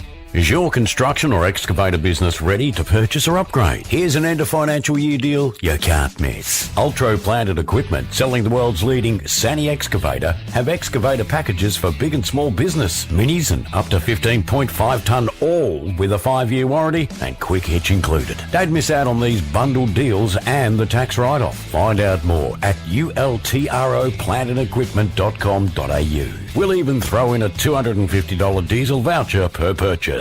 At Harvey Norman, get 60 months interest-free, no deposit finance from Latitude and receive a bonus gift card up to $1,000. Shop furniture, bedding, computers and technology, TVs and entertainment, flooring and more. That's 60 months interest-free, no deposit, no interest from Latitude with 60 approximately equal monthly payments and receive a bonus gift card up to $1,000. Finance only available if you have or are approved for a participating Latitude credit card. Minimum finance amount $1,000. See T's and C's. Interest applies for non-compliance. Fees and product exclusions apply. Now at Harvey Norman. Go! Tools, tools, tools! City Tools Makita Roadshow on now! Score up to 20%! Save on combo kits, drop saws, garden tools, dust extractors! Spend $300 on Makita hand tools and score a free tool trolley bag! Makita 18-volt grinder kit with 6-amp battery, $349! Makita 18-volt 4-piece kit, $1269, plus a free multi-tool and $200 Makita dollars! Sydney Tools, best prices guaranteed! Shop in store online, sydneytools.com.au. Using the internet shouldn't leave you feeling... It should be more... Stay cool, calm and connected with IONET MBN. Now with 4G connection backup. Excuse me. Teeny umbrella. Sure thing. Thanks. Call IONET on 13 19 17 or visit us online today. New IONET modem required, 4G backup subject to mobile coverage availability, max speeds 12 by 1 megabits per second, T's and C's apply. Driving into the forest, there was this trail of tiny crabs along the beach. We stopped for a photo at the house where Nan grew up. It's in the middle of this epic storm. We quickly shut the sunroof before getting hot chips on the way home. Memorable moments start with the end of financial year Mazda moment. From the stylish and sophisticated CX-30 to the luxurious, spacious CX-9. Ask your dealer about impressive value across the Mazda SUV range and make the most of every journey. Get your Woolies worth with great weekly specials like Steggles Family Roast Whole Chicken from the meat department, now $4 a kilo. Save $2 a kilo. It's just another way to get your Woolies worth. On sale until May 24 while stocks last, may not be available in all stores or online. Triple M rocks footy. This halftime break for Bosch 18-volt bi-turbo brushless tools. One battery, corded power, backed by a 6-year warranty guarantee. For McDonald's and Ream Hot Water, Triple M rocks football. Friday night football here from Marvel Stadium. If you've got any doubt about the Blues' credentials this season in terms of being, potentially a genuine contender, they lead the Swans by 38 points at halftime. 38 points off the back of a 9-goal spectacular second quarter. We've just seen Charlie Curnow with 5 first-half goals in a quarter that went for over 36 minutes. I want to break it down with Jason Dunstall, who knows all about big halves in terms of kicking goals. One of the best in the history of the game, Nathan Brown and Ash Chua. Jace, I'll start with you. Just from a Carlton perspective, they were efficient going forward, ruthlessly efficient that quarter. That quarter they were, which was the direct contrast of what happened in the first term. We said at one stage they were wasting opportunities in the first quarter. They hit the post a couple of times, missed a couple they should have kicked, had one touched on the line, and Sydney had gone forward and kicked 4 goals from basically 4 attempts. But in the second quarter, it became very one-sided. They're dominating territory, I think, at 33-19, the inside 50s at half-time. So they've got complete control, and they started to hit the scoreboard. When you've got a big man like Charlie Curnow, who is just drawing the ball and making the most of it when it comes his way, 5 goals in a half of football, he's been exceptional. But what they're also doing is creating contests when they can't mark the ball.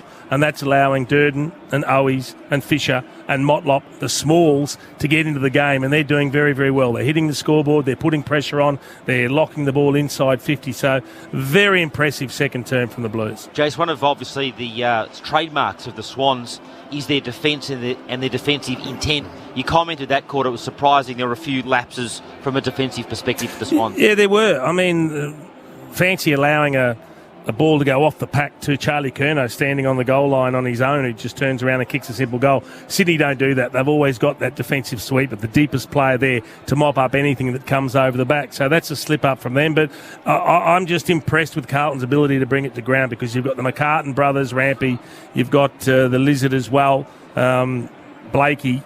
So many players can take intercept marks, and they're not allowing them. They bring it to ground and let the little blokes go to work. Brownie, you flagged at one point the sort of danger signs of Carlton getting on top and commented that some of Sydney's key guys needed to get their hands on the ball, and you were looking for a response from some of their leaders. What did you make of that in that quarter? Well, we didn't get the response, and that would be what John Longmire is asking them for at half-time. So they had a mixture of young players and old players in the middle of the ground. So Parker didn't really get his hands on it. Kennedy didn't before he went off. And then you had Warner, had a little bit of the footy but turned it over. over a fair bit. McInerney didn't really get on the end of it that much. So Mills hasn't really had any influence on the game. He's only had the 8 disposals, so he's been averaging around 27, 28. So their key players in the middle of the ground haven't got their hands on the footy, whereas Carlton, their clearance work's been outstanding. 6-1 centre clearances at one point throughout that quarter, and they were scoring from that. And Brownie, just from a game style perspective, Sydney with a lot of uncontested marks to begin with, but I guess they were cut off by the Blues. Was that a style thing, or did Sydney adjust? Well, I think that Carlton have really developed well to a game plan of defending the full ground. So there was a moment in the first quarter where Carlton went in and it was a quick entry inside forward 50, but Sydney turned it over and got it back out really quickly. So in the past, that ball is then transferred play from one end to the other, and Carlton haven't been able to defend that. That's the big difference in Carlton this year. So when they turn the footy over or the opposition get it back, they are very quick to get in the defensive press and be able to hold the opposition up. So they don't always get it back, but they're able to hold it up, which forced Sydney into a lot of uncontested marks. This is the halftime break for Bosch Power Tools. Bosch 18-volt bi-turbo brushless tools, 1 battery, corded power, backed by a 6-year warranty guarantee. Ash Stewart, some incredible stats in that quarter, but one of them was Carlton's pressure. He said at one point it was 277, which I'd never heard of. The AFL average 180. That was awesome. Yeah, spot on there. So they finished the second quarter 2 only at 236, which is unbelievable. At quarter time they're at 140. When you break it down even further with the forward pressure, their forward pressure rating inside the attacking 50 during that second term was 207. The AFL average is 167, so they're absolutely smashing it. They also dominated the contested ball at plus 31. As Brownie mentioned, the ground ball inside the attacking 50. Teams average 16 per game inside their forward 50. The Blues have racked up 15 and a half to the Swans 5. And Ash, some of Sydney's typical key ball winners, the likes of Heaney, Parker, Mills, and obviously Buddy from a goal perspective. How are some of their big names travelling? Yeah, Parker, he's only had 11 disposals. He has kicked that major, as Brownie said. Mills, 8, averaging 27. Florence down with 7. Kennedy prior to getting injured, just to 6 touches. And Isaac Heaney, he's had 10, but he's going at 60% efficiency. And just briefly, your observations on the contested ball numbers and the ground ball stats also interesting. Yeah, those contested ball numbers, they're at plus 31, the Blues. And as Brownie said, they're number 1 for ground ball differential throughout the entire ground, all over the ground. They're at plus 8 at the moment, smashing it inside their attacking 50. Now, a feature, so long as I don't feature as the half of our halftime segment, is the Amy Clangers. Who covers Clangers on and off the field?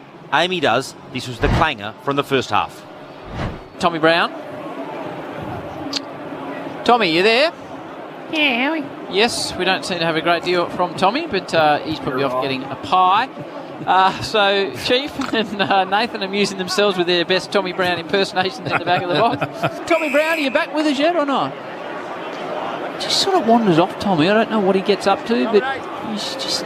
Might be having a look at Damo's Instagram account. Yeah, I don't know what he's doing. He just sort of wanders around and takes the headset off and comes back when he pleases.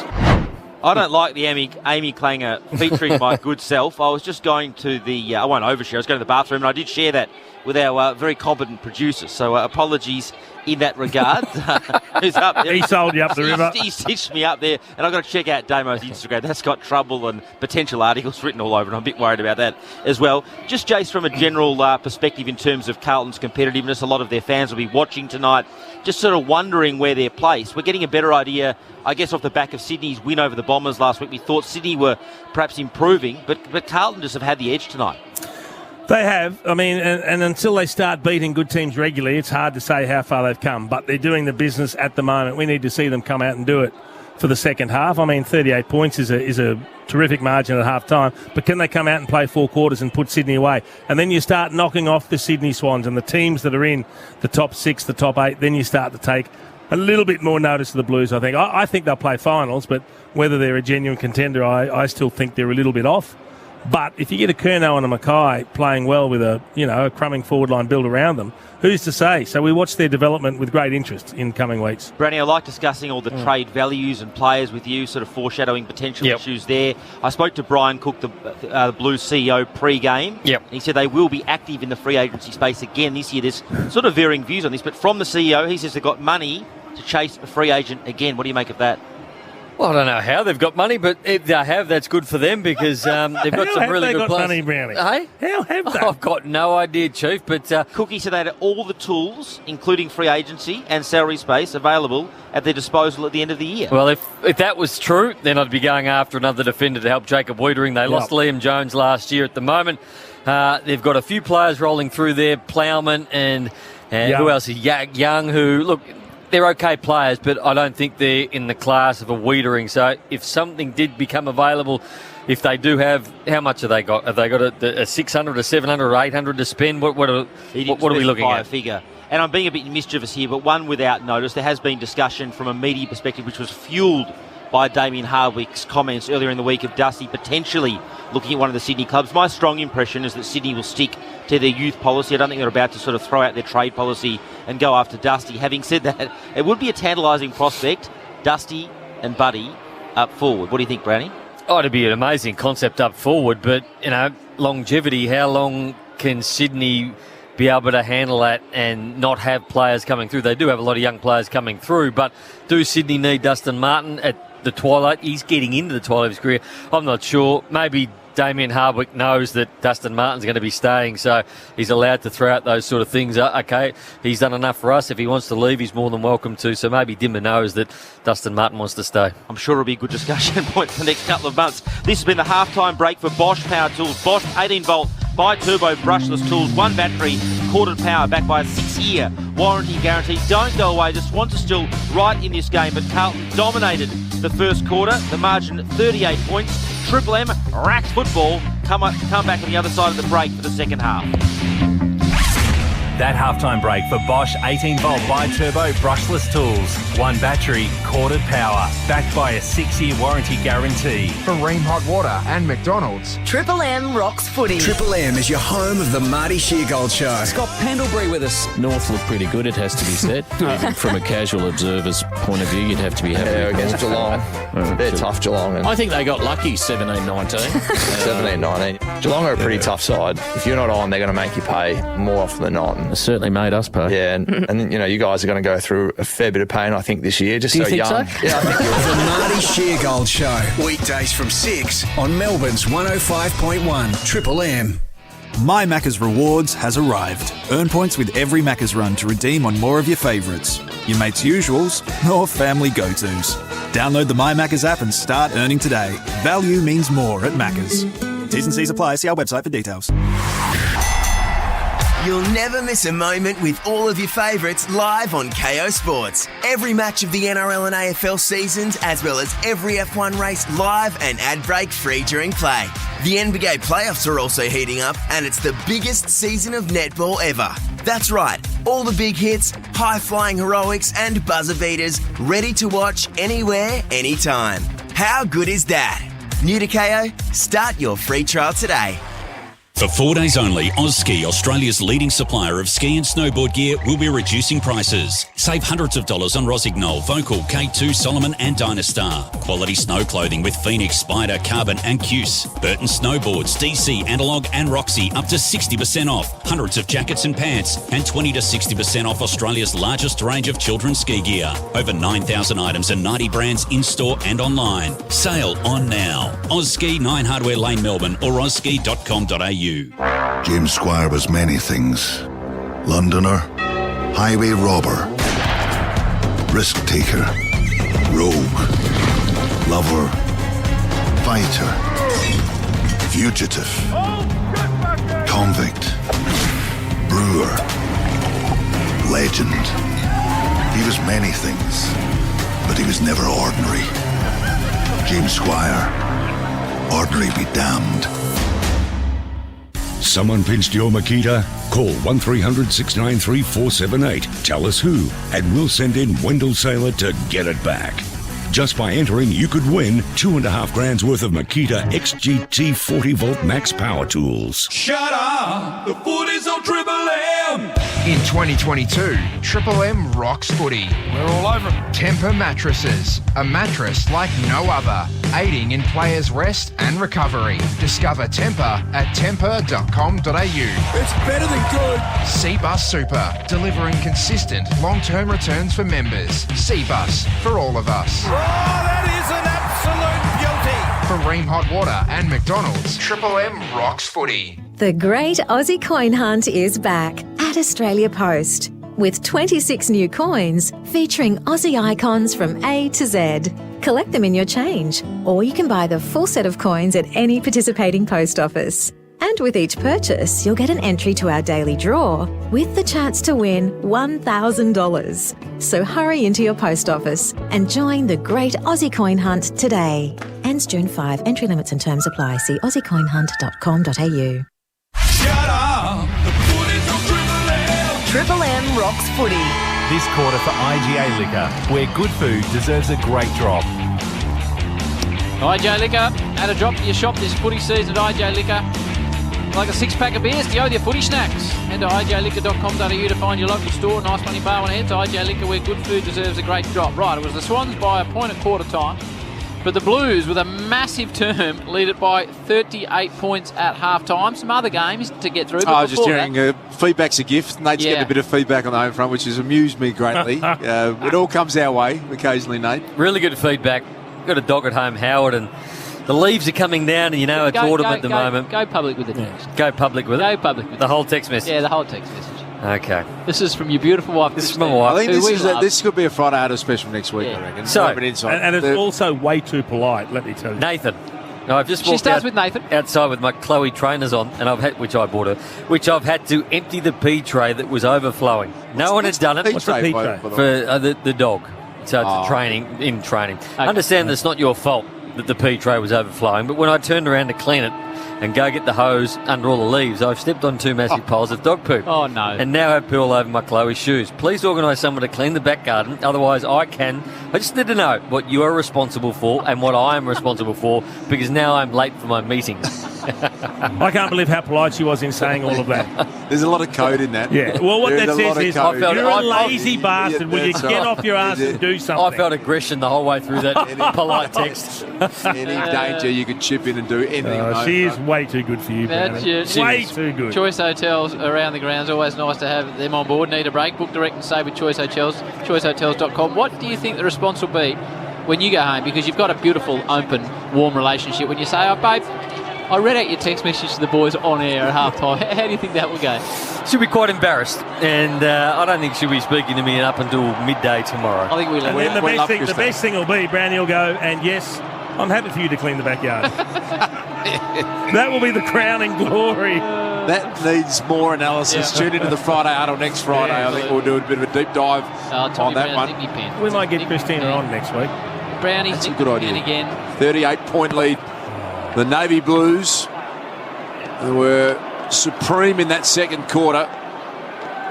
And here we go again. Sard's got it at half-back. It was slapped out of his hands by Papley. They need more out of Papley, the Sydney Swans. It's the Carlton small forwards who've lit up Marvel Stadium. This is Lockie O'Brien from half-back, spearing kick. Had to be good. It was fisted away. Good defensive spoil. Heaney got involved. Flicked it off to Mills. He wants Papley. Papley goes to ground.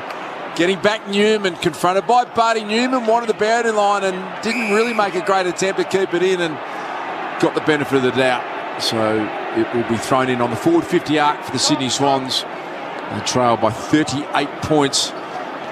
We're underway in the second half. For Friday night feed, score a small McChicken meal and cheeseburger for just $6 on the My Macca's app.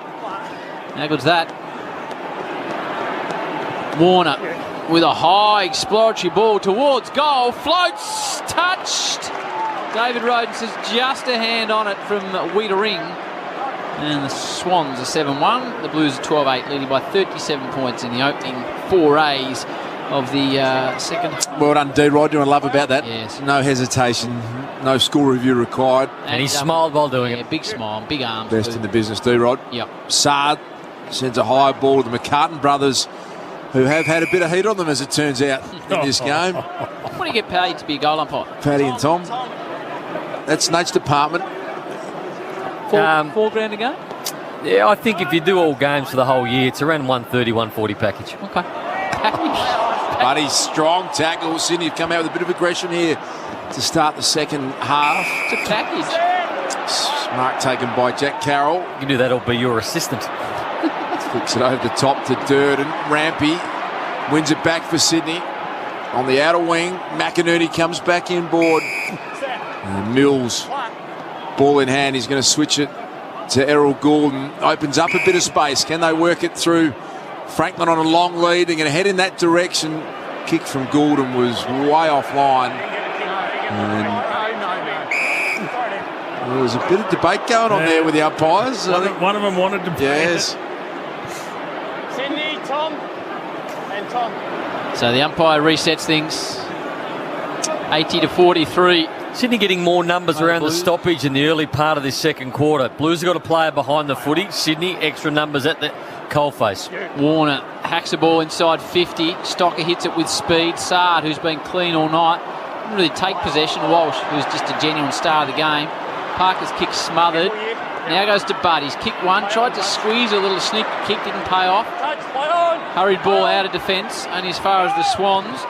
Then Campbell. What a kick. He's the medical sub on for Kennedy with a hamstring, and it goes to Papley, who sort of pretends he's going to pass it cheap, but that was a great kick from Braden Campbell off one step on the right peg.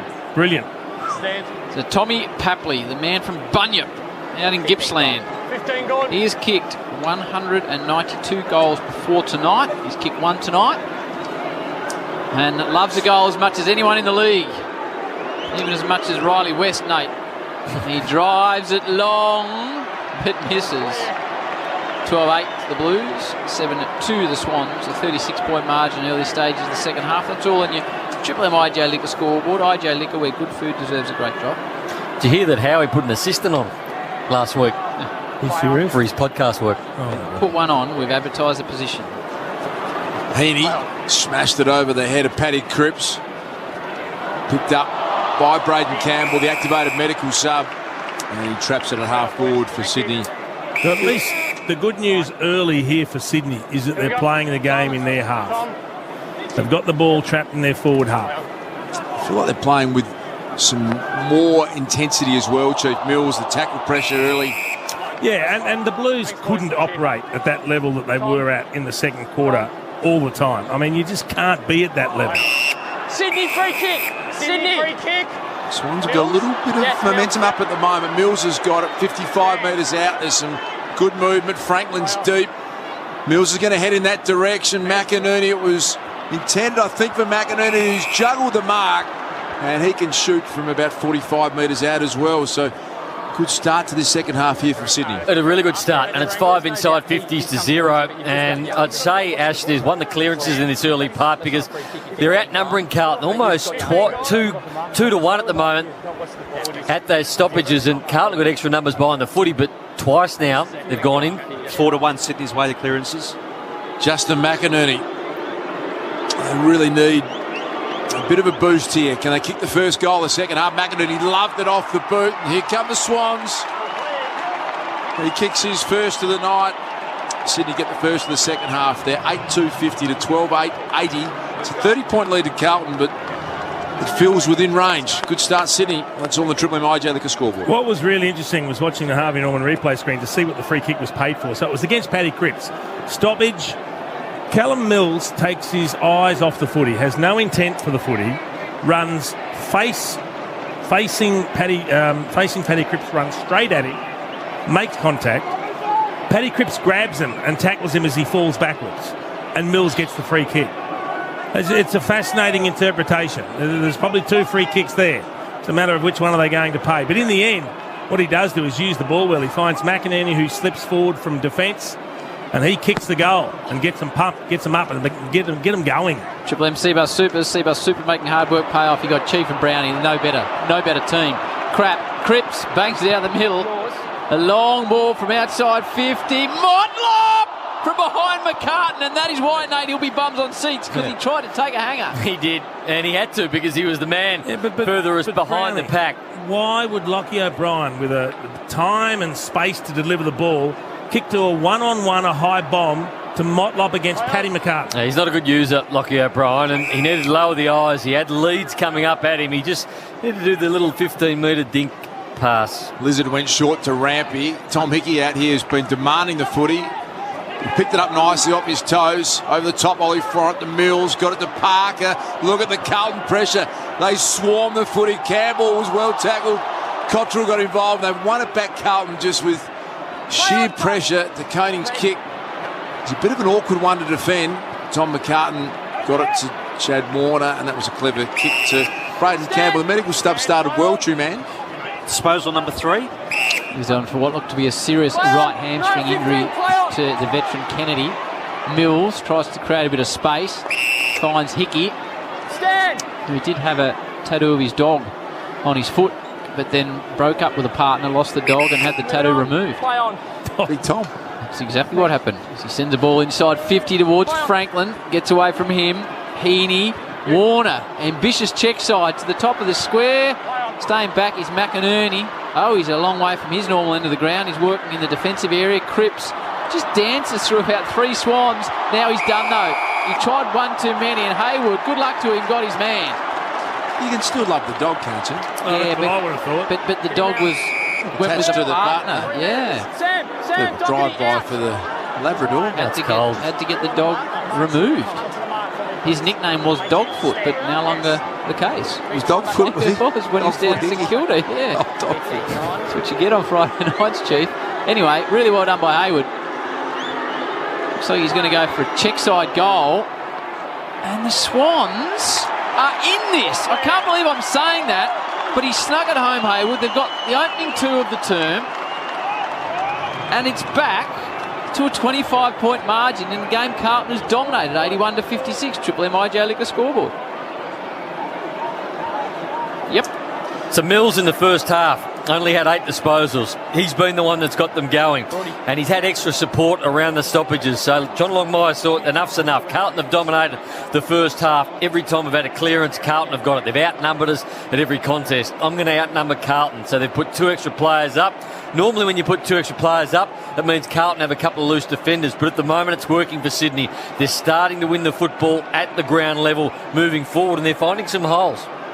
Look for a response from Paddy Cripps. Last couple of mistakes from him have resulted in Sydney goals. First 2 goals of this second half go the way of Sydney. Back to them 25 points. Hickey won it down. Here's Ollie Florent. They're going to go forward again, Sydney. Papley with a one-on-one. Got to make sure it's a contest. He went to ground and Newman didn't. Buddy came in, applied some body heat. Wittering's been really strong. Sends it down the line, but perfectly done out there on the wing by Sydney. They've managed to win back a 50-50 ball. Goulden's now got another 50-50. Got to take on Cottrell. Cottrell's quick.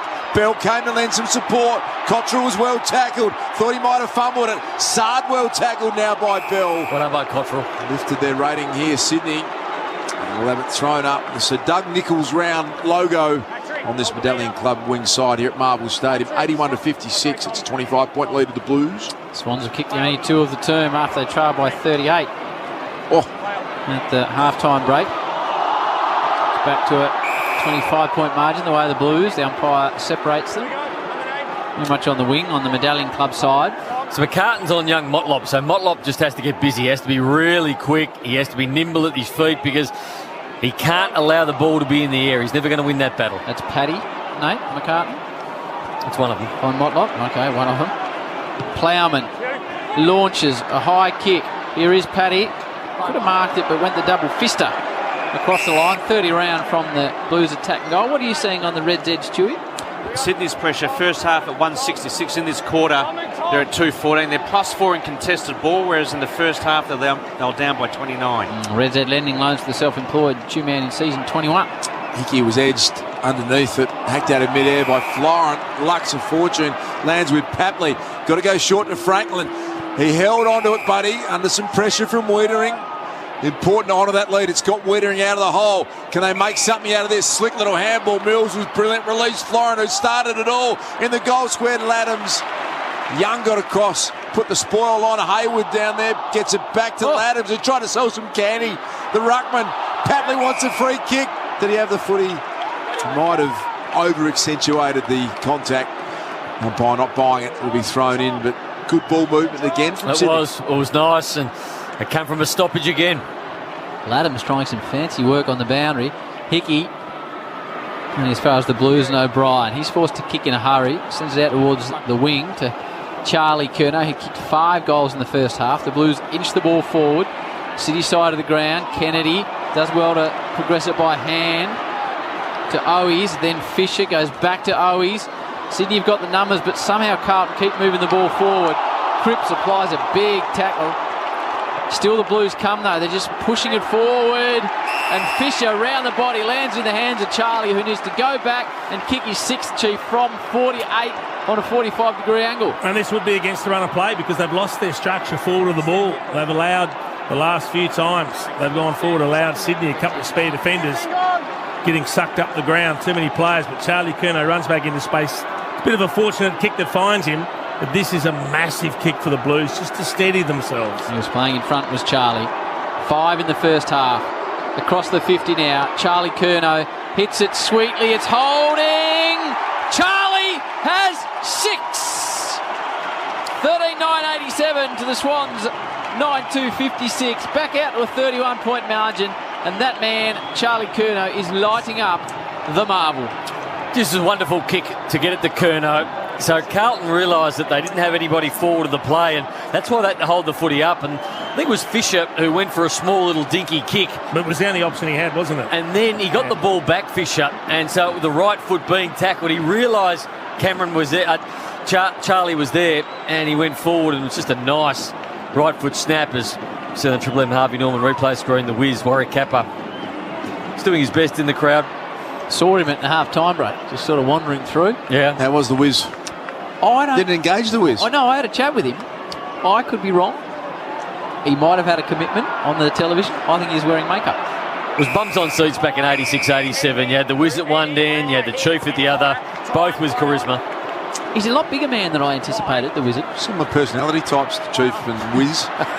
Both like a bit of attention. Chief's been known to wear a bit of makeup as well, Howie. Yeah, when I'm on air, yes. That's just the facts, Chief. And at JD's bar. Oh, please. Free kick to Gould, 70 out. The saloon. And the Swans. They've got momentum at the moment, the Swans. Gordon just searching for a little gap inside forward 50. Buddy went with a short lead.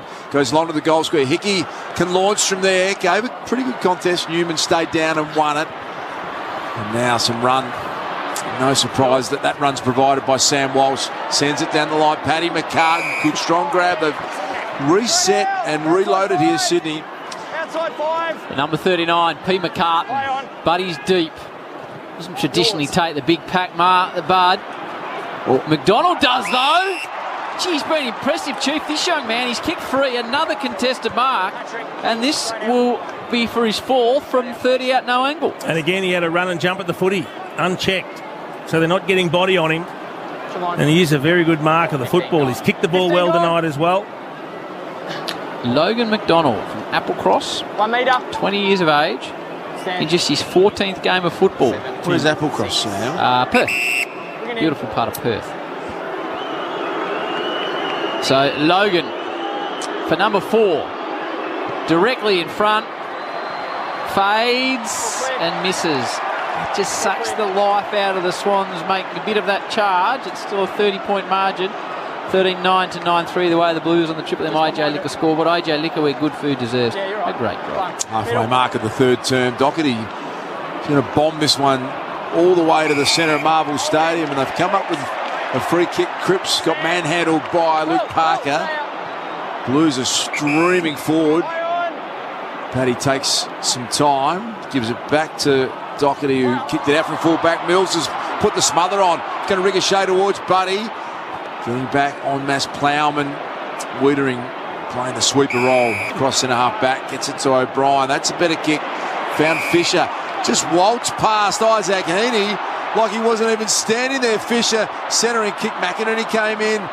Crashing through Tom McCartan. Opened it for Owies though, and Carlton get another one. They bounce back with back-to-back goals, and it's the small forwards again who look so dangerous. Owies on that occasion. Carlton 14-9-93, Sydney 9-3-57 on the Triple M. AJ Liquor scoreboard. I was about to say, they're starting to make some really poor mistakes again. Paddy Cripps, not a deer in the headlights, but he just didn't know where to go in the middle of the ground. He needed to go forward, he wanted to go sideways, and all of a sudden put him teammate under pressure, which was Doherty, and then it was cleaned up by young Fisher. It was just a beautiful move on the outer side, took the game on, And McInerney made a big mistake. So McInerney realised what was happening. The kick was coming in from Fisher and it was coming into Durden, and it just hung in the air a little bit. But McInerney read it beautifully, but he just had to smash the ball 20 to 30 metres. And all he did was smash it to the ground level where he fell down to ground, and Carlton players were everywhere. The ball needed to clear the area. Thanks to Harvey Norman. Get your next phone your way. Best brands at the best prices. Come in store today and speak to our mobile experts. On the Harvey Norman replay, seeing exactly what Nate was talking about with McInerney. Ball still in the centre square. Yours. Here go the Swans with a wobbling ball forward. McDonald, Hayward, battling away with Plowman. Hayward wants to keep it in, does a good job of that, but McDonald takes it across the line. Here's the two-man with the Red Zetters. Triple M Red Zed. Scoring shots from general play. Carlton 12 at 6-6 to the Swans, just the one, that one major. Blues fans are loving being at the footy. You can see the excitement. Good solid crowd in at Marvel Stadium on a Friday night. Plenty of Carlton fans. Cottrell's had some good moments. This is deep in attack for Sydney. He's going to come out to the Lizard. Not 15 play on. He had it taken away from him by Silvani, who tumbles it down to Charlie Curnow, who's got 6 goals. If you just joined us on Triple M footy. 2 metres, play on. Outstanding night so far for Charlie. McInerney's kick. You heard the umpire call it, not 15. Paddy McCartney might have been going for brother Tom. Lloyd has picked it up. Braden Campbell. And he squeezes it out wide to Bell. 57 points they scored in that second turn, the Blues, Chewy. Yeah, it's their best quarter against the Swans since 1990, Howie. Extraordinary, that is. So Durden's got it on the back flank. He's going to come back and across towards the Dockland side of the ground. To Cottrell, who's played a good game, Chew. Cottrell for Triple M Red Zed, 13 touches. Now Newman takes his time in the end, launches a 60-metre kick down the line. Good use of the body by Owies. In the end, though, it bounced up his chest and it went to the Lizard, who goes a 45 sizzler to Hayward. He wants to go in as well. So they've got it into the middle of Marvel Stadium, defensive side of the square. Now the run comes from the half-back flankers. Heaney, haven't called his name a great deal, Chew. 14 touches. He wants someone to come at him. It doesn't happen. So in the end, he has to put it towards McDonald, who nearly took a hanger in the pocket. But Heaney wanted the lead up ball and didn't come. Now to throw in deep in attack for Sydney. Had some good moments, Sydney, in this third term. Haven't done a lot of scoreboard damage. Latimer's won the hit out, goes back to Lewis Young. He clears defensive 50. Silvani worked his way in front. Bell picks it up now. He's going to end up with Ollie Frone. Goes back to Logan McDonald. Skies at Franklin in the pack, Wiedering with a fist. Trying to pick it up, Parker. Immediately tackled. Here's McDonald. Back to Gordon on the non-preferred. He squeezed it home. Something from nothing from Errol. Swans get their third of the quarter. Back to a 30-point ball game, 93-63 in favour of the Blues. Triple M IJ, the scoreboard. They just keep chipping away, the Swans. It's been their term, even though Carlton have kicked a couple against the run of play. They're playing the majority of this quarter in their forward half, and that's creating opportunities, even though they're being made to work very hard from it. That was just a scrambled pack fighting for it, but they're keeping the ball inside their attacking zone, and that's going to present them with opportunities like that. Bob Jane T-Mart's buy a set of 4 Monster Wheels and off-road tyres and enter to win an Austrac Telegraph X-Camper trailer. The main injury story tonight, Tommy Brown? Yeah, the main injury story, Josh Kennedy from the Swans. He's got his tracksuit top on in front of me, subbed off with what looks like a serious right hamstring injury. He'll obviously be under MRO scrutiny as well for his bump on who was it? Doherty. Sorry, Tommy. Thanks. Yeah. Thank you, Tommy. Bob Jane. Tommy on fire as always down there. Owies tracks the footy back, but he's picked his pocket. He's picked. Heaney to Lloyd. It's Parker. The Carlton fans trying to boo him with no real venom. +8 in the inside 50s in this quarter, Sydney. 13-5. Swans progressing with the ball on the outer side. Parker just went a short option to Goulden, who kicked that last goal. Called to play now. Right to the pocket, makes it difficult for Buddy. Wicks is there. I don't know how he got rid of that. Just sort of threw it and missed it, and as a result, it's a free kick to Lewis. Lewis Young it is. That's it. Youngie. Half back. Former Bulldog. Slotted in nicely in this Carlton defence. High ball to the wing. Tough one to mark. The Lizard launched. Challican ended up the footy, but it was the Lizard's ball. They're getting intercept marks in the third term. It's one thing they didn't have in the first half of the game.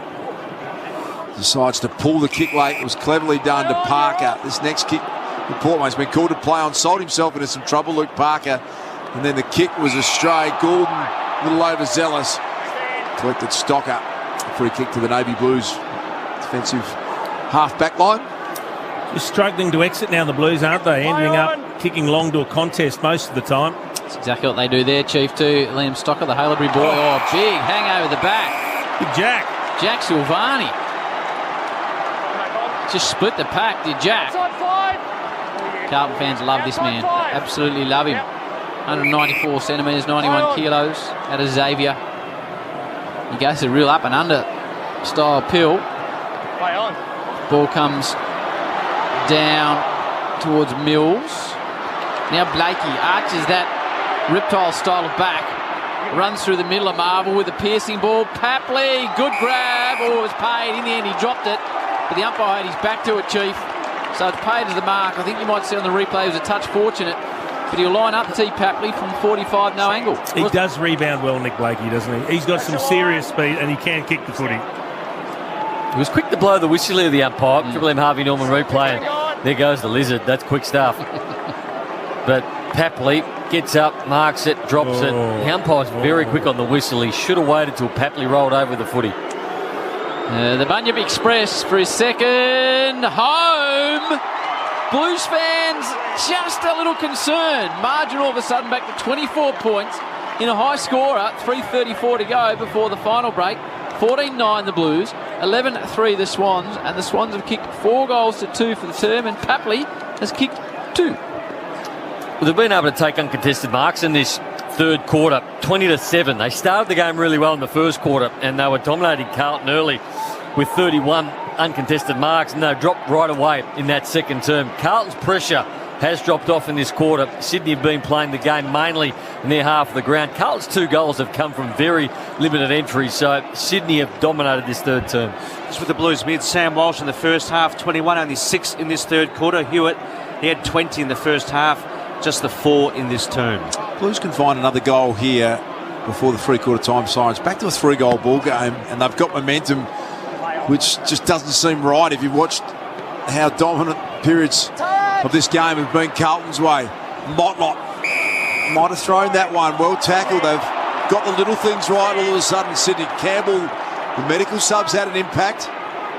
Going to cut back out this Triple M commentary side of Marvel. Sard overran it, opens for Wicks. He ran his full measure to the goal square. It's bending.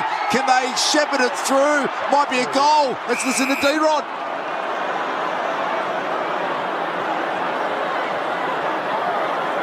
I believe it's a behind. I just make sure it was touched before crossing the line. Called a behind. Score review. Umpire's call is touch one behind. Which hand does he touch it with? They're not going to be able to review it. There's not enough definitive to say he didn't touch it. You reckon, Dars? It'll be hard to overturn, but I don't reckon he's behind. He's touched it, Chief. Yeah. That last one that they froze from the other angle looked like the other hand was there. D-Rod doesn't get it wrong. No.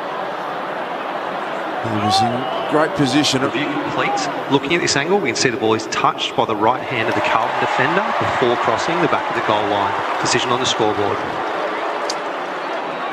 Brings the margin back to 23 points in favour of Carlton. 3 minutes until the three-quarter time siren. That would have been huge. Until on the Triple M Ijalica scoreboard. Do we acknowledge that D-Rod is the... I was about to say, has he done the grand final yet? Well, I think he must have. He's got to be in line. He's best in show, isn't he, as far as goal umpires go? Clearly. Yep. Name me one other goal umpire. The guy with the moustache? No, the white What sort of grand final bonus are we talking for D-Rod, please, Nate? Oh, I think they get a bonus of about 7.5 for the grand final. 7.5. Yeah. Always definitive, Nate. Yeah, no, well, he knows his stuff. He was talking about the entire superannuation package for goal umpires. And when Wayne Campbell was the umpire's boss and D-Rod started, they were talking about D-Rod doing backflips as he saluted goals. I think he should have done it. Would have blown up ESPN. Sort of where I see Chief in his latter years. Goal umpire. taking a roll down there, Chief. He looked at home on the green stuff tonight when he went down to see Vossi. I think some Dancing with the Stars action should be you, Chief. Bit like D-Rod. I think he's a maths man, the Chief. Maths, you reckon? He'd play maths up. Other than the Chief coming down in the smoking jacket. Either D-Rod, I reckon Colin Hood would be up the other end. That's the goal umpire that I was speaking about with the moustache. Hoodie. Okay. Meanwhile, the ball's gone to Hickey. Yeah, another intercept mark, Howie. This is getting disturbing. The Blues didn't allow those in the first half. They're not getting the contest. Rampy on the outer side. Just running across the top of the ground here, as the expression goes at the moment, the Swans. Campbell. Short ball to Mills. It's a patient build-up across half-back. Here's the important kick. It's towards Parker. It's nice. He'll give it to Buddy. Charges through. Buddy from 60. Unloads a massive bomb! Oh, Buddy! Top shelfer. Bud's got two. Carlton fans go, uh-oh. And it's back to 17 points, and that's the goal of the night, as so often is the case when the number 23 gets it. Hasn't seen a lot of the footy, but the ability, Brownie, to just stroll at high cruising speed onto the left peg and kick it from 60 on the run. What was game high, Ash? Yeah, game high for Triple M Red Z Brownie. 38 points. Half-time. The half-time margin. Chief, just going back on what is such a unique skill that he's had from day one, isn't it? Very hard thing to do at full speed to kick that distance with accuracy. And we get a look at the Harvey Norman. So he's kicked it from inside the square. And it's carried all the way. At full speed. He's been pretty well held by Wettering tonight, Buddy, but that's his second. 17 points is the margin. Here come the Swans again. Wonderful comeback on the go at the moment. Mills wrapped up by a couple of Blues here at half forward. I think there was a little look up at the Triple M commentary box, because I think they told Bud at half time that Nate had only listed him as number 2 in the Indigenous. That won't be well received. He has no peer, Buddy. That front, he won't be happy at all.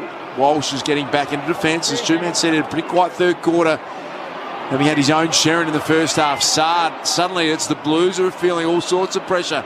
Comes back to the wing. Campbell can't keep it in for Sydney. It'll be thrown in slightly attacking half of the wing for the Swans. Well, they've taken away their outlet kick at the moment, Swans. They're not allowing the Blues to transition the ball from the defence into the midfield and then into attack. They've got the wall set up beautifully. Worried looking Blues fans in the sheds. They've still got the game in hand. They should be worried, Howie. Okay, Chiefs concerning after there was a 38-point margin the way the Blues. Back to 17. O'Riordan tracks the ball back. Nice little step. Now they'll be away again if Lloyd can pick it up. But the Blue comes the other way. Blues fans wanted a free kick, and it'll go the way of the Swans to Paddy McCartan, who caught one across the chops. I'm not sure you can debate that. Poke in the eye, face slapper, all of the above. And now Rampy's got it at true centre-half back. Rampy next to the City side to Campbell. Now McInerney, the athletic one. Little ball to Mills. So again, it's a patient build-up. When will they decide to go into the middle of the ground? That's the question. They've done it well tonight. What's the Blues pressure ranking in this third term, please, Ash? Yeah, it's really dropped, Jason. It ain't 277. Nah, it's 172. It's dropped by 100. Yep. He turned it over, though. Carroll got his hands on it. Handy for the Blues. Need a mark. There's only 10 seconds to go. Jack Carroll, where's Charlie? He's got 6. It's to Koning's area. Comes to ground, Lloyd. He'll think his way through it. O'Riordan. Big quarter. Big quarter. The Swans kicked 5 goals to 2. The 38-point lead to the Blues at half-time. It is now a 17-point lead to the Blues. Can the Swans win it? Of course they certainly can win it. They've changed the complexion of the game. They had extra numbers up in the footy. They've stopped the Blues' outlet kick, and they're structuring up really well behind the footy. It's the first time tonight both McCartan brothers had a real influence on the game. McDonald's and Ream Hot Water, big quarter coming your way. Triple M, the Roxwood Ball. That quarter for IGA Liquor, where good food deserves a great drop. For McDonald's. Triple M rocks footy. This week only, score a small McChicken meal and cheeseburger for just $6 on the My Macca's app. It's your biggest sports show on Saturday morning. Triple M's Dead Set Legends. Join Joey Montagna, Jay-Z Clark and Fox Footy's Kath Lockman as they talk all things sport and tackle the big topics. Would we be able to fit 9 AFL games into one weekend at one venue? Like Melbourne's already the hub of... We do in Queensland, Gabba and Gold Coast. Pop into Moo-Moos. The Triple M's Dead Set Legends. Tomorrow morning from 10 on 105.1 Triple M. Never miss a moment with KO Sports. All of your favourites live, including every game of the NRL and AFL seasons, every F1 race, the NBA playoffs, and so much more. New to KO? Start your free trial today.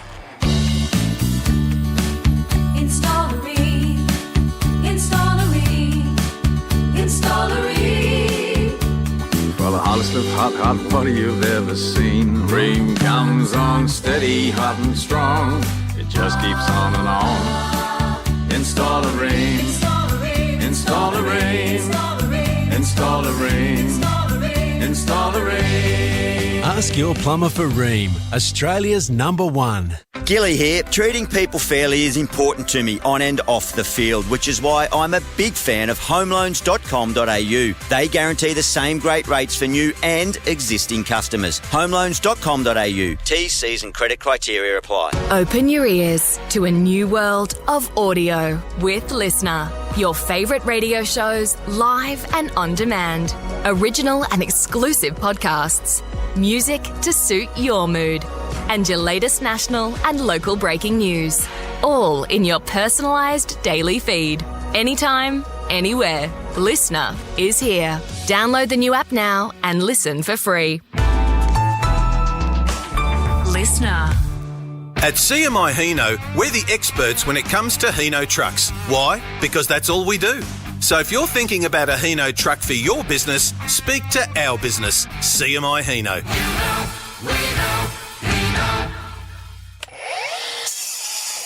When there's no time to down tools and go pick up new ones, AEG Onsite brings the tool shop to you.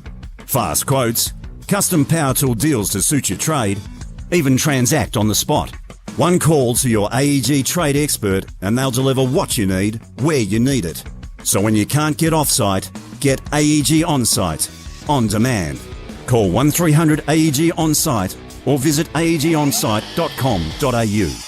Move forward in Melbourne at the newly opened Courtyard by Marriott. Discover thoughtfully considered spaces for relaxation and connection and find room to recharge from $205 per night. Courtyard Melbourne, Flagstaff Gardens. Book now, Marriott.com. Want a smartphone for a very smart price? One that accelerates your multitasking with the power of Google already built in? Get the new TCL 20R 5G from Vodafone today for only $1 a month when you stay connected to any eligible plan over 36 months. Head in store or call us on 1300 100 515 to connect to Vodafone today. Offer available until withdrawn. Plan costs additional. Total minimum cost $331.49. Phone RRP $299. T&Cs apply. Triple M rocks footy. This quarter for Beacon Trade, supporting tradies with over 120 stores, expert teams and a huge range of electrical products and services. Beacon makes every tradie's job easier. Tasty affair Friday night at Marvel. The Swans by a point at quarter time. The Blues, a massive second term to lead it by 38 points at halftime. But the Swans with a big reply that term. They kicked 5 goals to 2 and the Blues lead by 17 points. Bob Jane T-Mars by a set of 4 monster wheels and off-road tyres and entered to win an Austrac Telegraph X-Camper trailer. Our man Tom Brown's down there.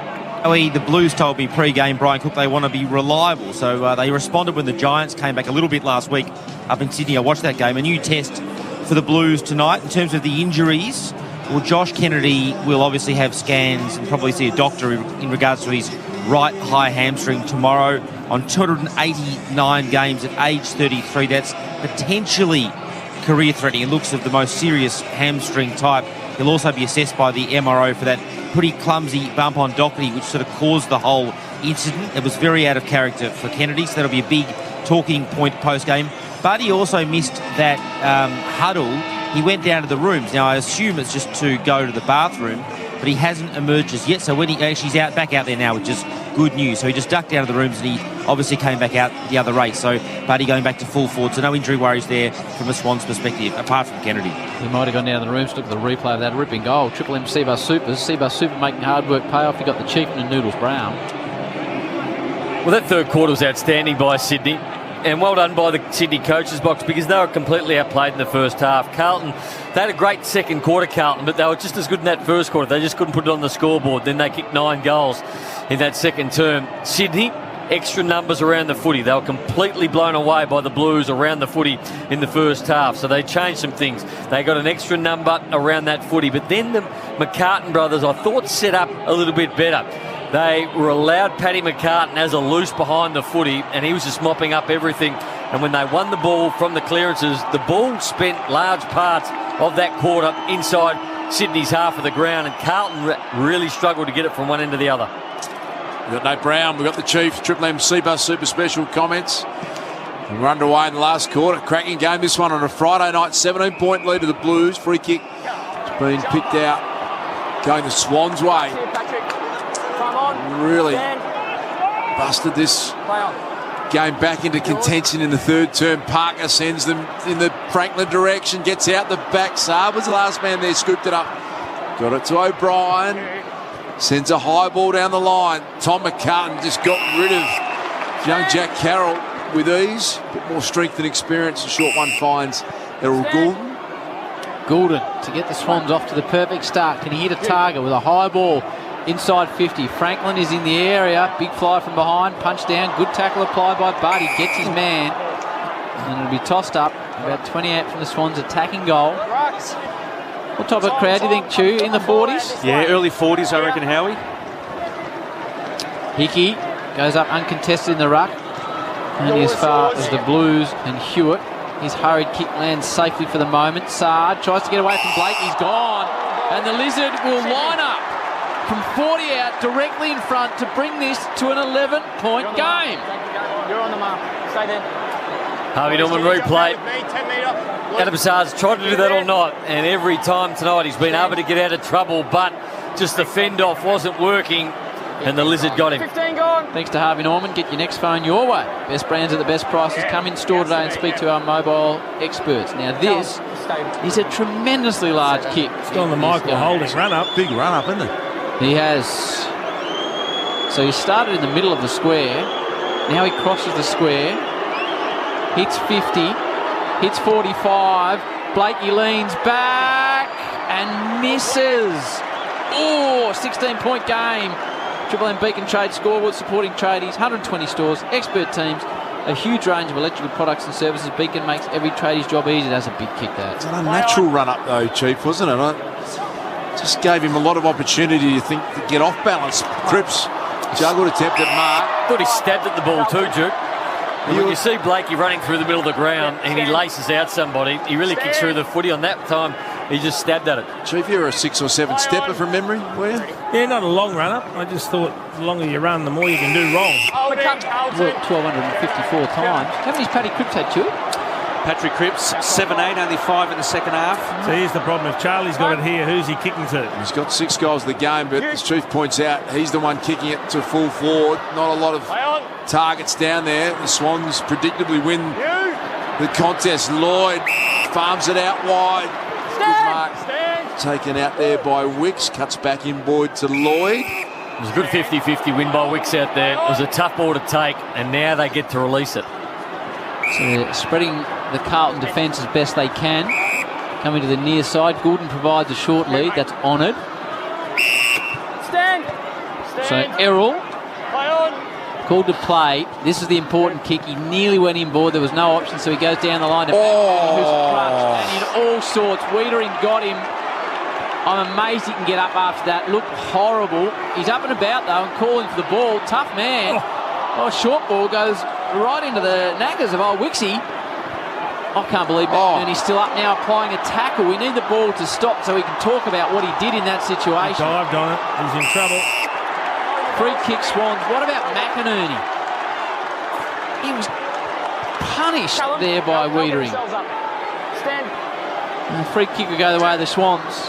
Great courage, wasn't it? Just the McInerney's captain Luke Parker went over to acknowledge just how well he recovered. Goulden tried to wedge a kick to Parker. It was taken away by Cripps, and he gets it moving. Cottrell out wide. Still in the defensive 50 here, Carlton. Yeah, the outlet kick's gone. They have readjusted their defensive zone. They're pressing up and they're giving Carlton no easy outlet from their defensive 50. And it's a hard thing to do in game, Chief, but Sydney have been able to do it. And now Carlton look slow and predictable down the line as a result of that. De Koning sat on the head of Tom McCartan. That's a good way to get out. He's capable of some extraordinary stuff, Tom De Koning. Play on. Look forward to him putting it all together. He'll become a fine player. Another high ball down the line. They're relying on contested marks. Swans have got numbers back there. A little bit of a panic kick from Parker. Sard goes short, finds Lockie O'Brien. Curno's on the lead. O'Brien ignores it. And the defender's working really hard on Curnow so he doesn't get back into the square. That's Rampy. Plays it really well. Made sure Curnow wasn't part of the next contest.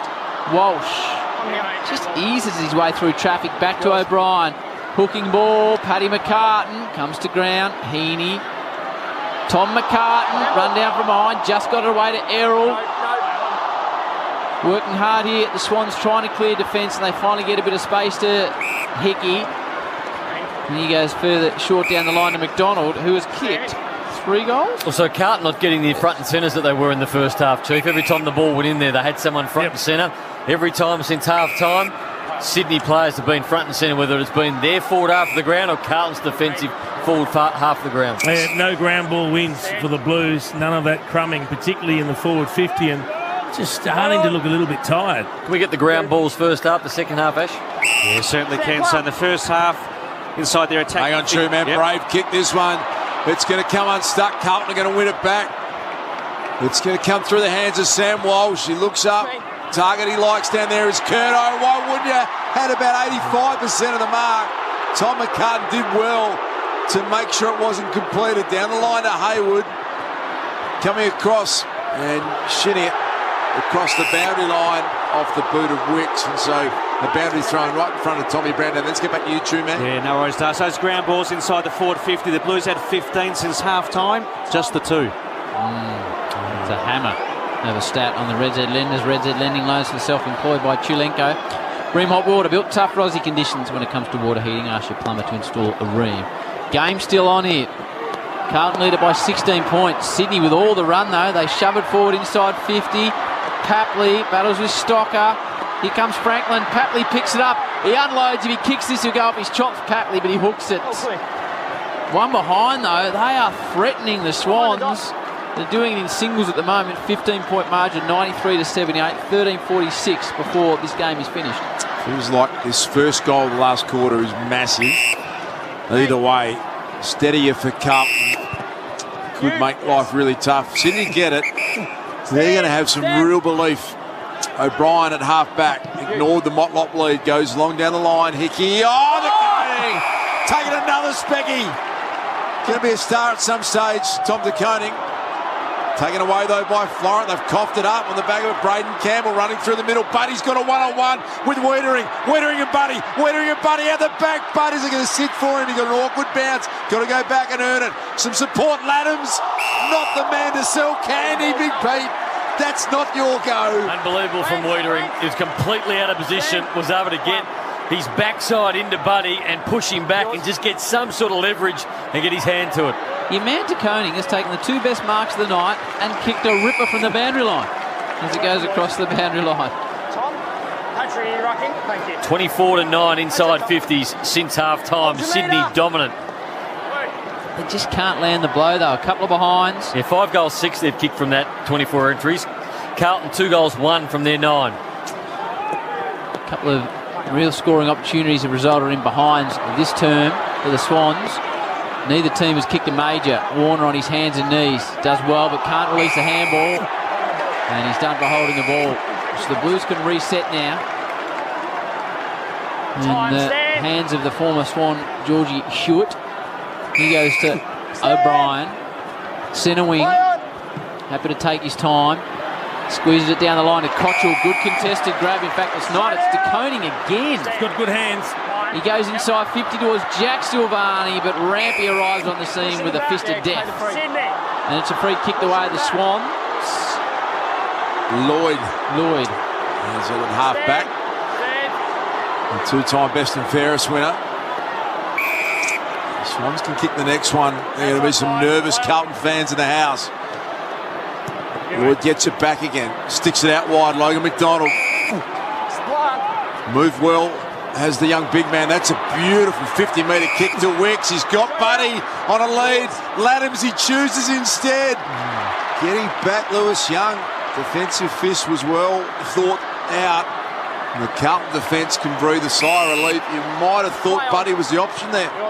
They're holding up okay, the Carlton defence at the moment, but they need to score. Great grab, O'Riordan running back with the flight. Silvani was coming at him. He didn't know what was coming. Marked it on his neck.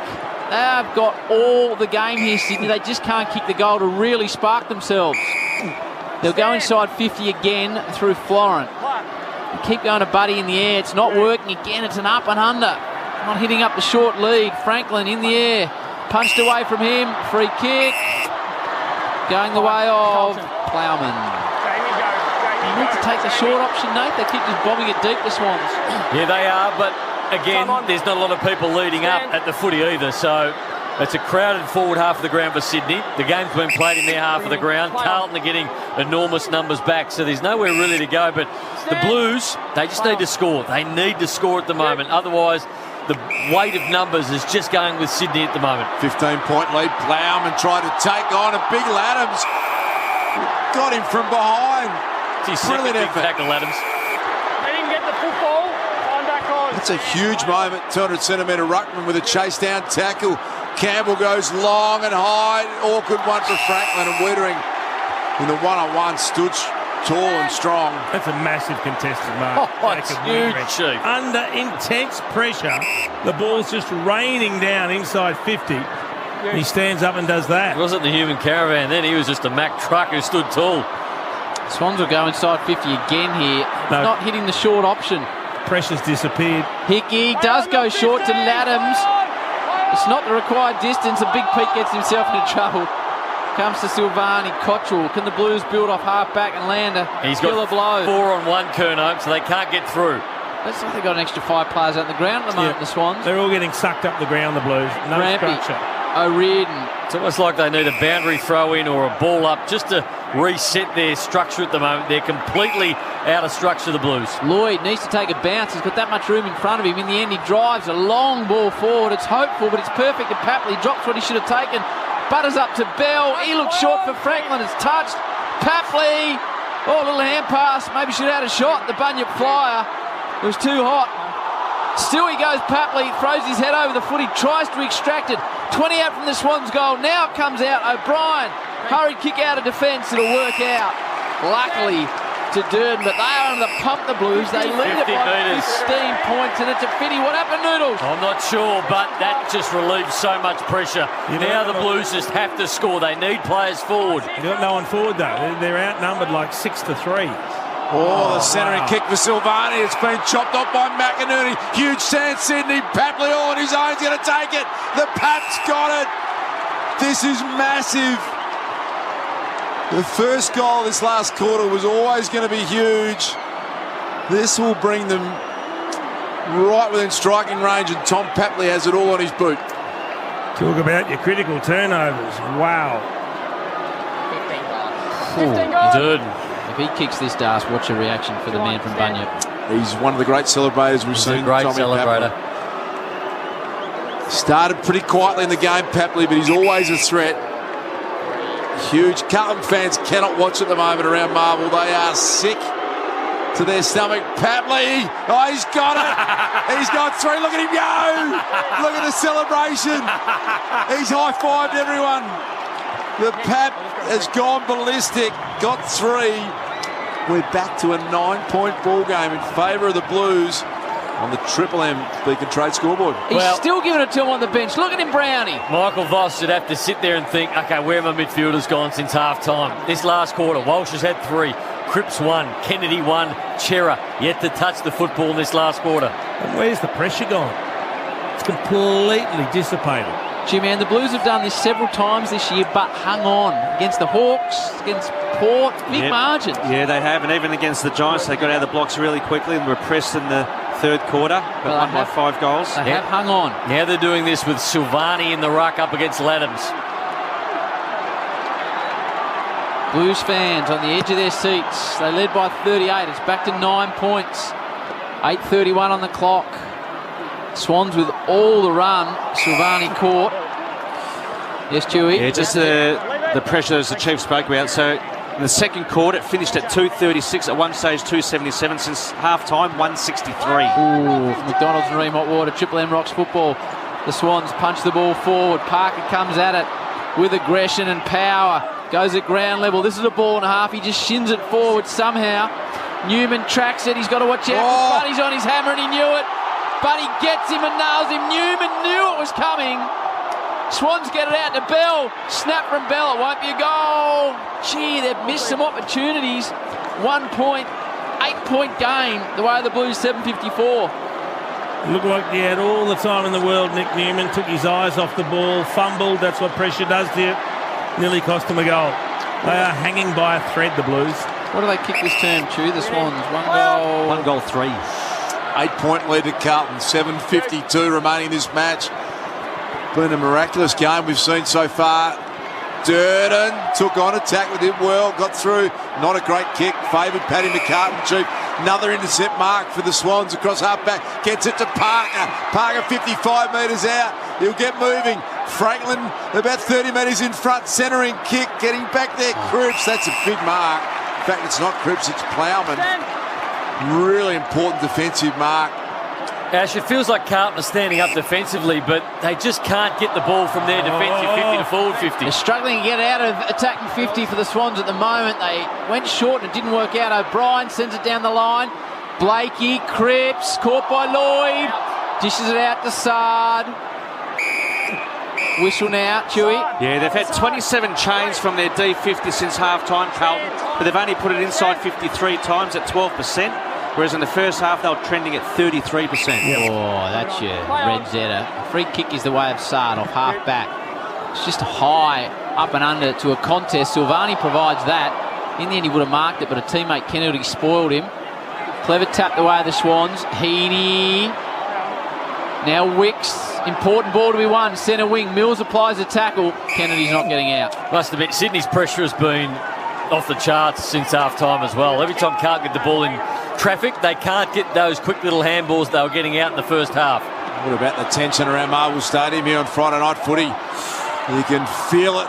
It's full of Carlton fans. They were enjoying every bit of their 38-point half-time lead. It's been whittled down to just 8 points. It's a half-forward Carlton throw-up in attack. Kennedy can't keep it in. Heaney ushers him over. Big challenge for Michael Voss to get the right messages out right now to his players, because he'll be watching where we're from. Same level going, why don't we have a forward structure? We need to get players back, because every time we get in our defensive 50, we go to the wing, then it's coming back. We've got nobody to kick to. We're winning enough of the football. We need somebody to kick it to. He of the 2 Instagram accounts, Damien Barrett, said in the preview that he thought this could be the game of the year. It's tracking that way at the moment, especially if Sydney get another goal. Beautifully tackled Heaney. Got Kennedy. So Heaney's got it just on his defensive 50. 6 minutes on the clock. 8-point lead to the Blues. Heaney wants to get a short target. In the end, he's going to have to kick to a contest. Yeah, well done by DeConing. Takes another strong mark. Gee, he's been a shining light in the second half, as big DeConing. Just 31 games into his career, Tom DeConing.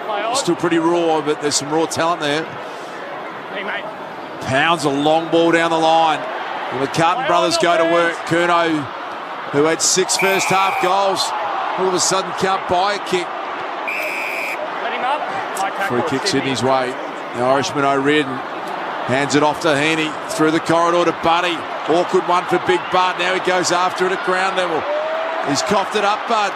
Back to Fisher. Can they get there? Important goal back. Doherty with a little bit of time and space. Shank the kick. You don't see him do that too often. Kennedy's going to fight for it. Got it to Fisher. This could be the goal for Carlton. To the goal square.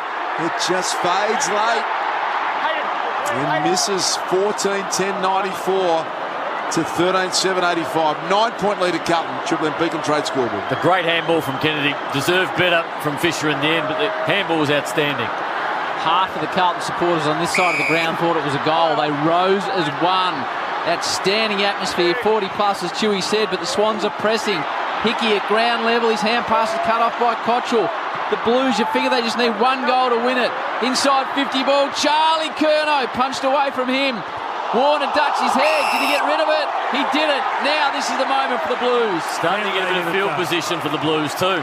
Need a little chip pass here inside 50 to someone that can have a set shot. So it's Owies.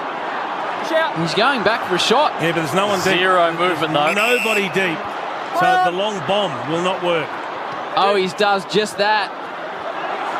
Jack Silvani comes in, does Hickey. Little fumble by one of the Swans. Spills out of the pack, it's touched. A hurried snap. 1 point. 9-point lead to the Blues.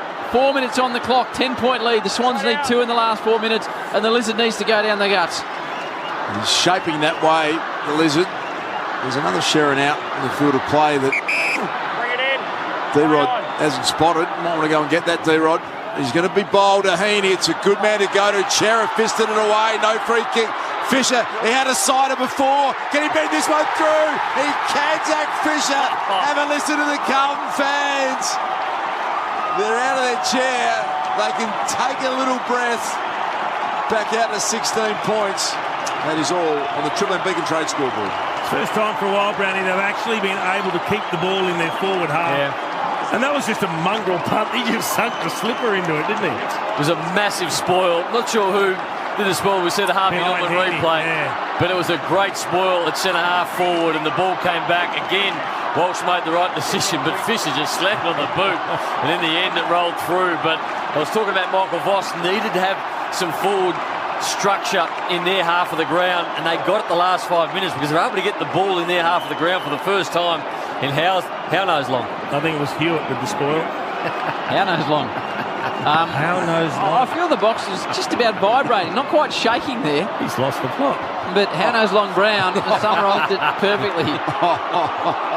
That's got to be one of the season opportunities for Amy Clanger of the year. It's sort of time of the night where he can talk a bit of pikey sometimes, Nate. Who knows how long. Okay. So Blues fans reckon they're home. I kid you not, the commentary box was shaky. As the ball is now not going anywhere on the outer wing.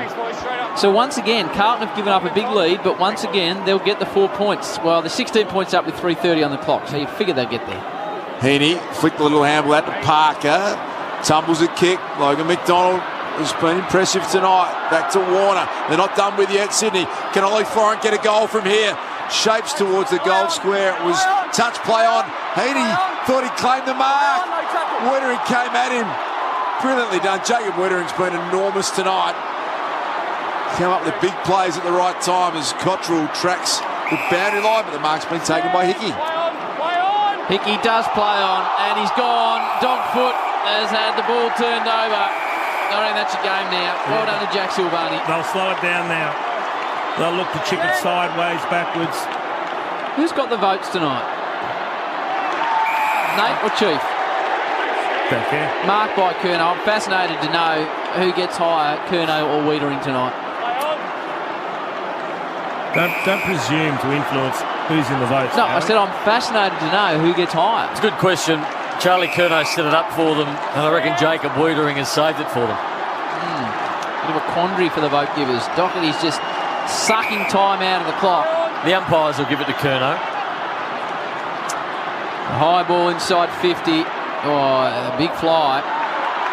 Comes to Owies. Motlop for some cream. It's fisted through. Loves a goal, Motlop. He doesn't look at his options, is the criticism on him at the moment. He's very young. He's learning the game. And it's a high-pressured game, but he had options. Don't lose any fans tonight, Sydney.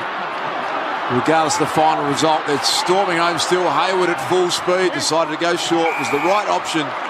And Logan McDonald. What do you think of the way he moves, Chief? Yeah, he looks good, doesn't he? We know he's got a lot of promise. He's played a very solid game tonight. Love the way he attacks the footy in the air.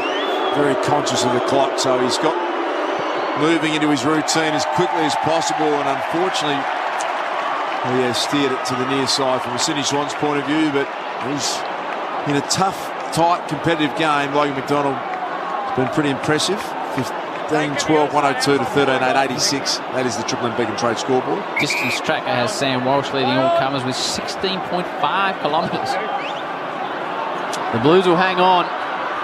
What will this put them to? 8-2, 7-2? 8-2, first time since 96. Oh, inside 50 ball, he's good to McDonald again. 8-2 the Navy Blues. Who they got next week? Oh, they got Collingwood Sunday Arvo, don't they? Yeah, they do. Ooh, and the Swannies? The Swannies have Richmond at home at the SCG Friday night. McDonald again, forced to kick in a hurry from the pocket. Does bring it back, but just misses. 102 the Blues to 87 the Swans. 1 minute on the clock. It's a 15-point lead to the soon-to-be. What'd you say, 8-2? 8-2 since 96. Blues. First time. First time since 1996, true man. Yep. The Carlton Army are going to be just starting to rev their engine right up. Big crowd. Did we get an official crowd here, true man, tonight? No, Stadium? Hasn't come through yet, Das. Just got another quick stat here. Charlie Curnow, 6 majors. The last time a Carlton player kicked 6 against the Swans was Brendan from Vola back in round 16, 2003. So Michael Boston, Triple and Harvey Norman replay screen. Looks to be enjoying his second stint as a senior AFL coach. Been an inspired choice, Vossi. One of the great leaders we've seen in our game, and he appears to be the right man for the right time at Carlton. Warner's kick bending and missing. We're going to have a score review whether this is a behind or out of bounds on the full. Inside 50s for the match, too. Sydney at +6, 55 v 49. I believe it's a behind. Can we please make sure we're point side? Yeah. Score review. Umpire scores one behind. Can you make sure that goes through the point side of the post? Well, it's a breather that the Blues won't mind just to get themselves organised for the last 30 seconds or minute of play. You can see the ball crosses the line on the outside of the behind post. Decision on the scoreboard.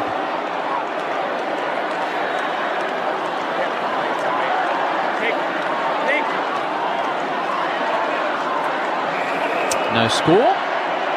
So you've got 30 seconds to go. It's a 15-point lead to the Blues.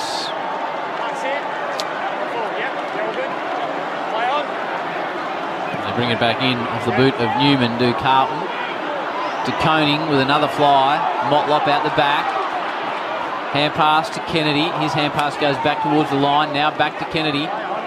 Cripps steps through. Left foot wobbling barrel. Down in the Blakey direction and the Lizard marks. Plays on now. 44,769 people, so good crowd. Thank you, Chewy. The Swans have been valiant. The Blues have been fantastic. Siren! Blues fans celebrate! Carlton win it 102 to 87, and the Blues are 8-2 and firmly entrenched in the top 4.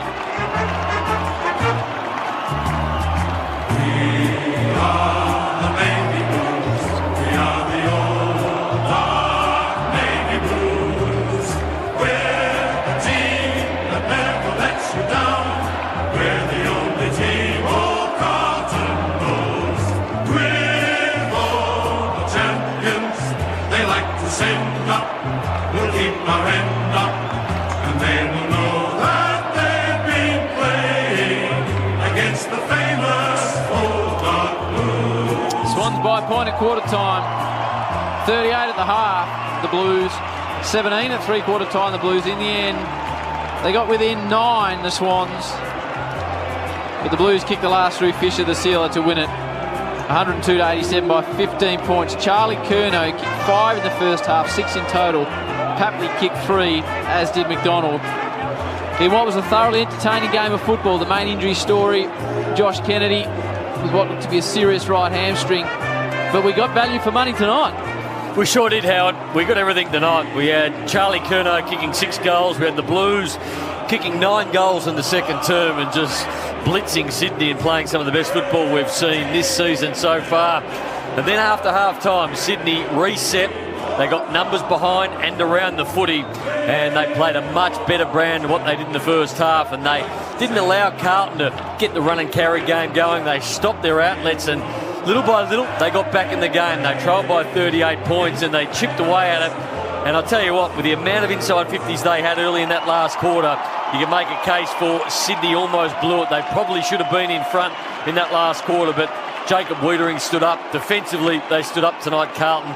And Charlie Curnow did a great job as well. He's with Richie Rich, courtesy of 7. Sign of maturity for your team. That's probably 3 times this year you've had to withstand a late comeback and steady and win. Yeah, look, we knew Sydney is obviously such a great side. I was pretty...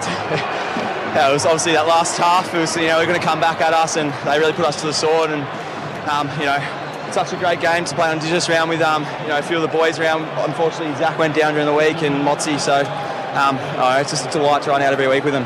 Mate, you must be really proud of the group, particularly the small men inside forward 50. You're doing your job. You're marking the ball. You're bringing it to ground, but the pressure they're putting on at ground level is extraordinary at the moment. Really set you up.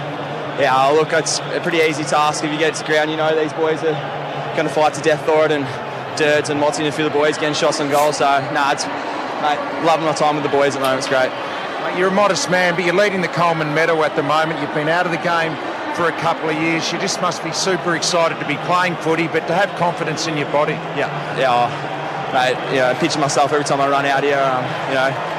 Obviously with the boys, you never take it for granted. Had 2 years on the sidelines, but had great people backing me in, so I'm pumped. Enjoy it, mate. You're going really well, Charlie. Silk, over to you. I'm here with George just saying g'day to everyone, but how was that playing against a former team? Yeah, it was, I remember after the Giants game on Sunday night, I was a bit nervous already for it, so, I know.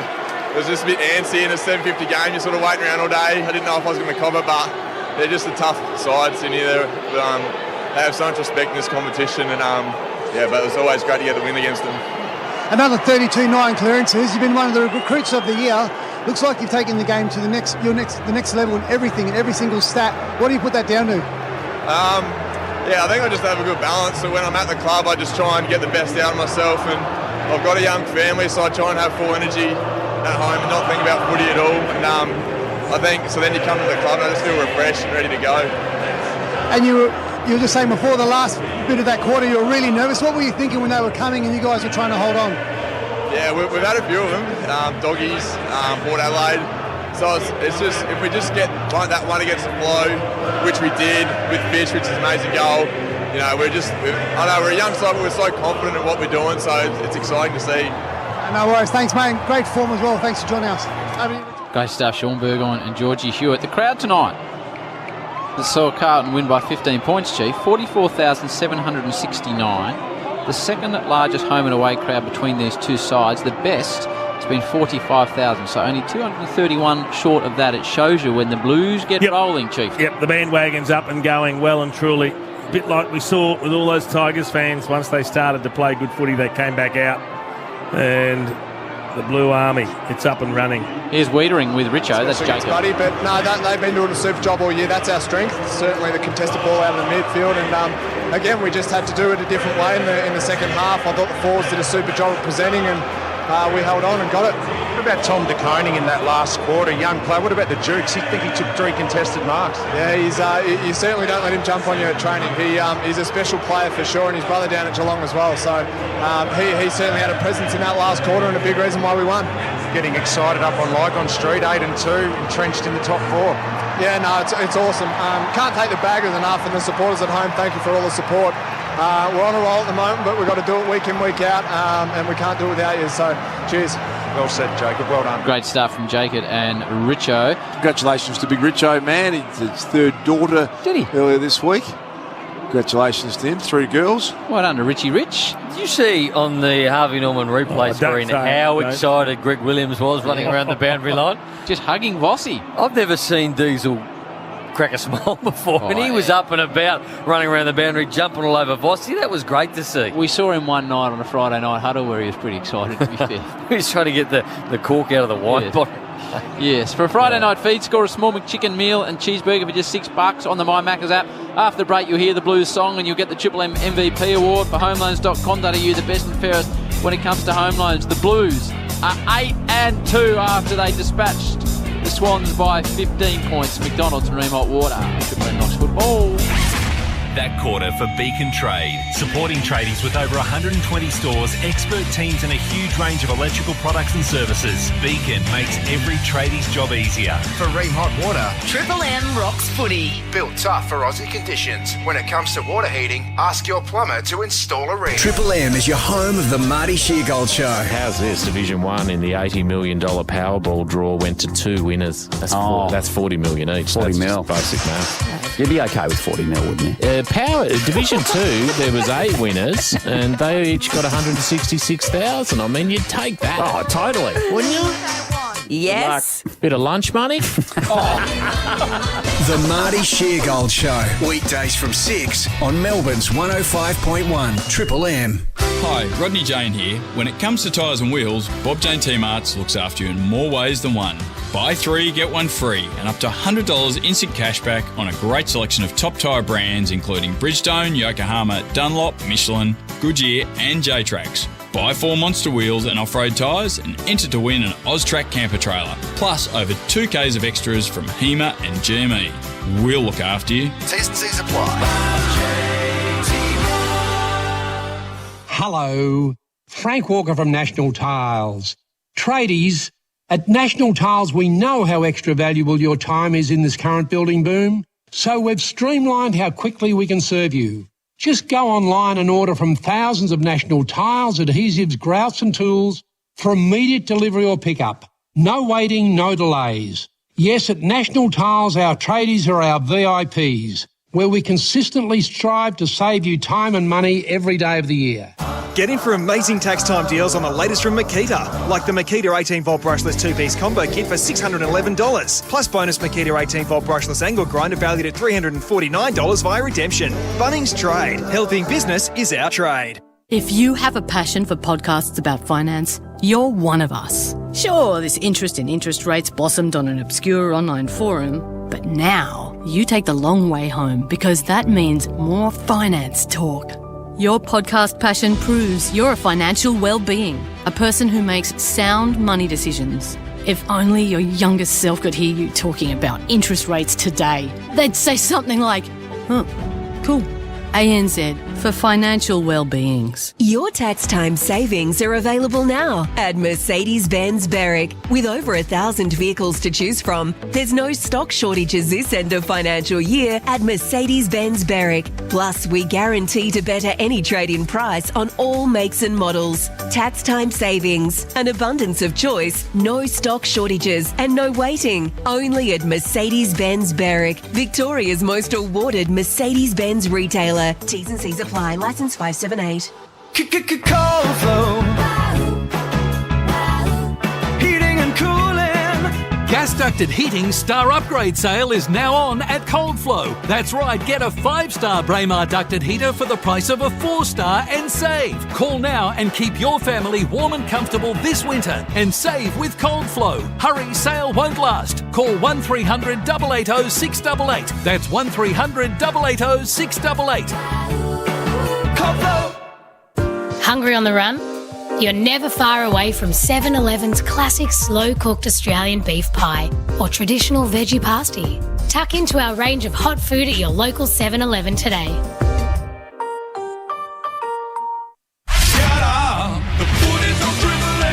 Triple M rocks footy. The Triple M Footy Review. Amy. Who covers clangers? Amy does. Lucky you're with Amy.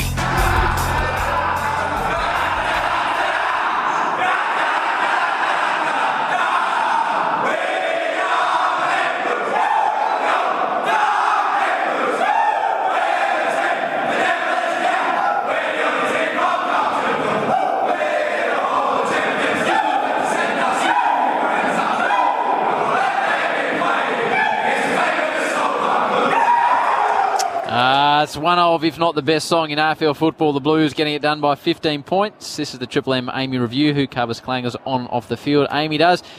Tonight's Smackers I'm loving at moment. I don't know what it is, but I'm tipping it's Buddy. Here's how it was called on Triple M football. Last 5 goals of this game with the Blues. Oh, he's stepping through Cripps. Hewitt flicks it over the top. Motlop just got back on the ground. Little Motlop's got it, Jesse. Second goal in the big time. Carlton on fire.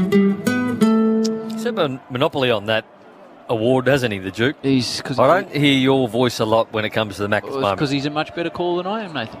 Sometimes you just have to understand. Just get lucky sometimes in life, Nate. You don't understand where you sit in the pecking order. Just get a little bit of luck. It's good to see they just had shots down the rooms on the Harvey Norman replay screen. You get Brian Cook and Michael Voss, coach, CEO, sharing a laugh, very tight together. Then you see clubs when they're really struggling, they're in opposite directions. No one stands next to anybody. It's every man for himself, isn't it? They're funny things, footy clubs. Having said that, for Carlton, generally the first time you look and you think, everywhere you look, there's gun people on every line and their board seems as united as ever been. No surprise that you start getting some consistent results out on the back of that. Absolutely. Triple M MVP award for homeloans.com.au. Homeloans.com.au, the best and first when it comes to home loans. Are you, Noodles? Yep, it is certainly me. Demanded them. I gave one vote tonight to Sam Walsh. 34 disposals. I thought his first half, I thought he was probably Carlton's better player in the second half as well. He was one of the players that didn't drop off. 34 disposals. And when he gets the ball, I like the way he runs and carries it. Start of the year, I thought he was accumulating too much, and I thought the last 3 weeks he started to get back to Sam Walsh, who has been busy breaking the lines, and thought he's a really good player. Now, it was tough between the 2 and the 3 because I thought both Wiedering and also Charlie Curnow deserved the 3, but I go back and I've given the 2 votes to Jacob Wiedering because 3 votes for Charlie Curnow. It wasn't his fault that the ball wasn't coming up there in the second half. He kicked 6 in the first half, was on fire. The Blues struggled to get the ball to him in that second half, and who knows what he could have done if they had got Wiedering it. But do much more, Nate. Wiedering was outstanding, and I thought if Curnow won the game for him, Jacob Wiedering saved the game, and a few moments against Buddy in that last quarter, 2 of them in particular, went back with the flight. He was able to put his backside into Buddy, get his fist to it, and then another one where he just completely outmarked Buddy one-on-one, going inside forward 50. So 2 to Wiedering and 3 to Curnow. What's on tomorrow, Chewy? Got a double header for Triple M, Howie. Geelong v Port, followed by Richmond v Essendon, Dreamtime at the G. 2 invoice day. What about you? What do you got on tomorrow, Darth? I might get the little wee man to pick me up because I'm going to be doing similar. Might try and sneak a little game of junior footy in Saturday morning. Okay. Young Will, little man. What's he playing under? He's 15. Okay. Catch his early game. What about you, Chieftain? What's I got the blockbuster, sleep? Howie. Yeah. Well, I've got to catch up on a bit of sleep. But then I've got the blockbuster late afternoon, Melbourne against North Melbourne. Okay. That'll be on Fox. And what about you, Noodles? I'm going to go shift some steel in the morning, Howard, and then coaching netball. We've won our last 7 in a row in the under-11s, and we're playing a side that we lost to them last time. And young Danny G in Syracuse's niece absolutely tore us apart that day. And I think plans for her? I think at one day she is going to be an Australian netballer, that young girl. She's that good. So do you tag her? I'm not. It's just about the girls having fun, Duke. No, it's to be not honest with you, mate. It's the opposite of that with you. So you are so competitive. Going real hard. Look at him. He'll get someone to nobble her. Yeah. Take her out. He's actually not right. Now, I suggest you go and it's all about fun. Clean up the dog shit in the backyard. Yeah. Is what you need to do. Do something to help that beautiful girl out, Brownie. That is it. 44,769 people saw the Blues win by 15 points. They currently sit 3rd on the ladder. They are 2 and 8.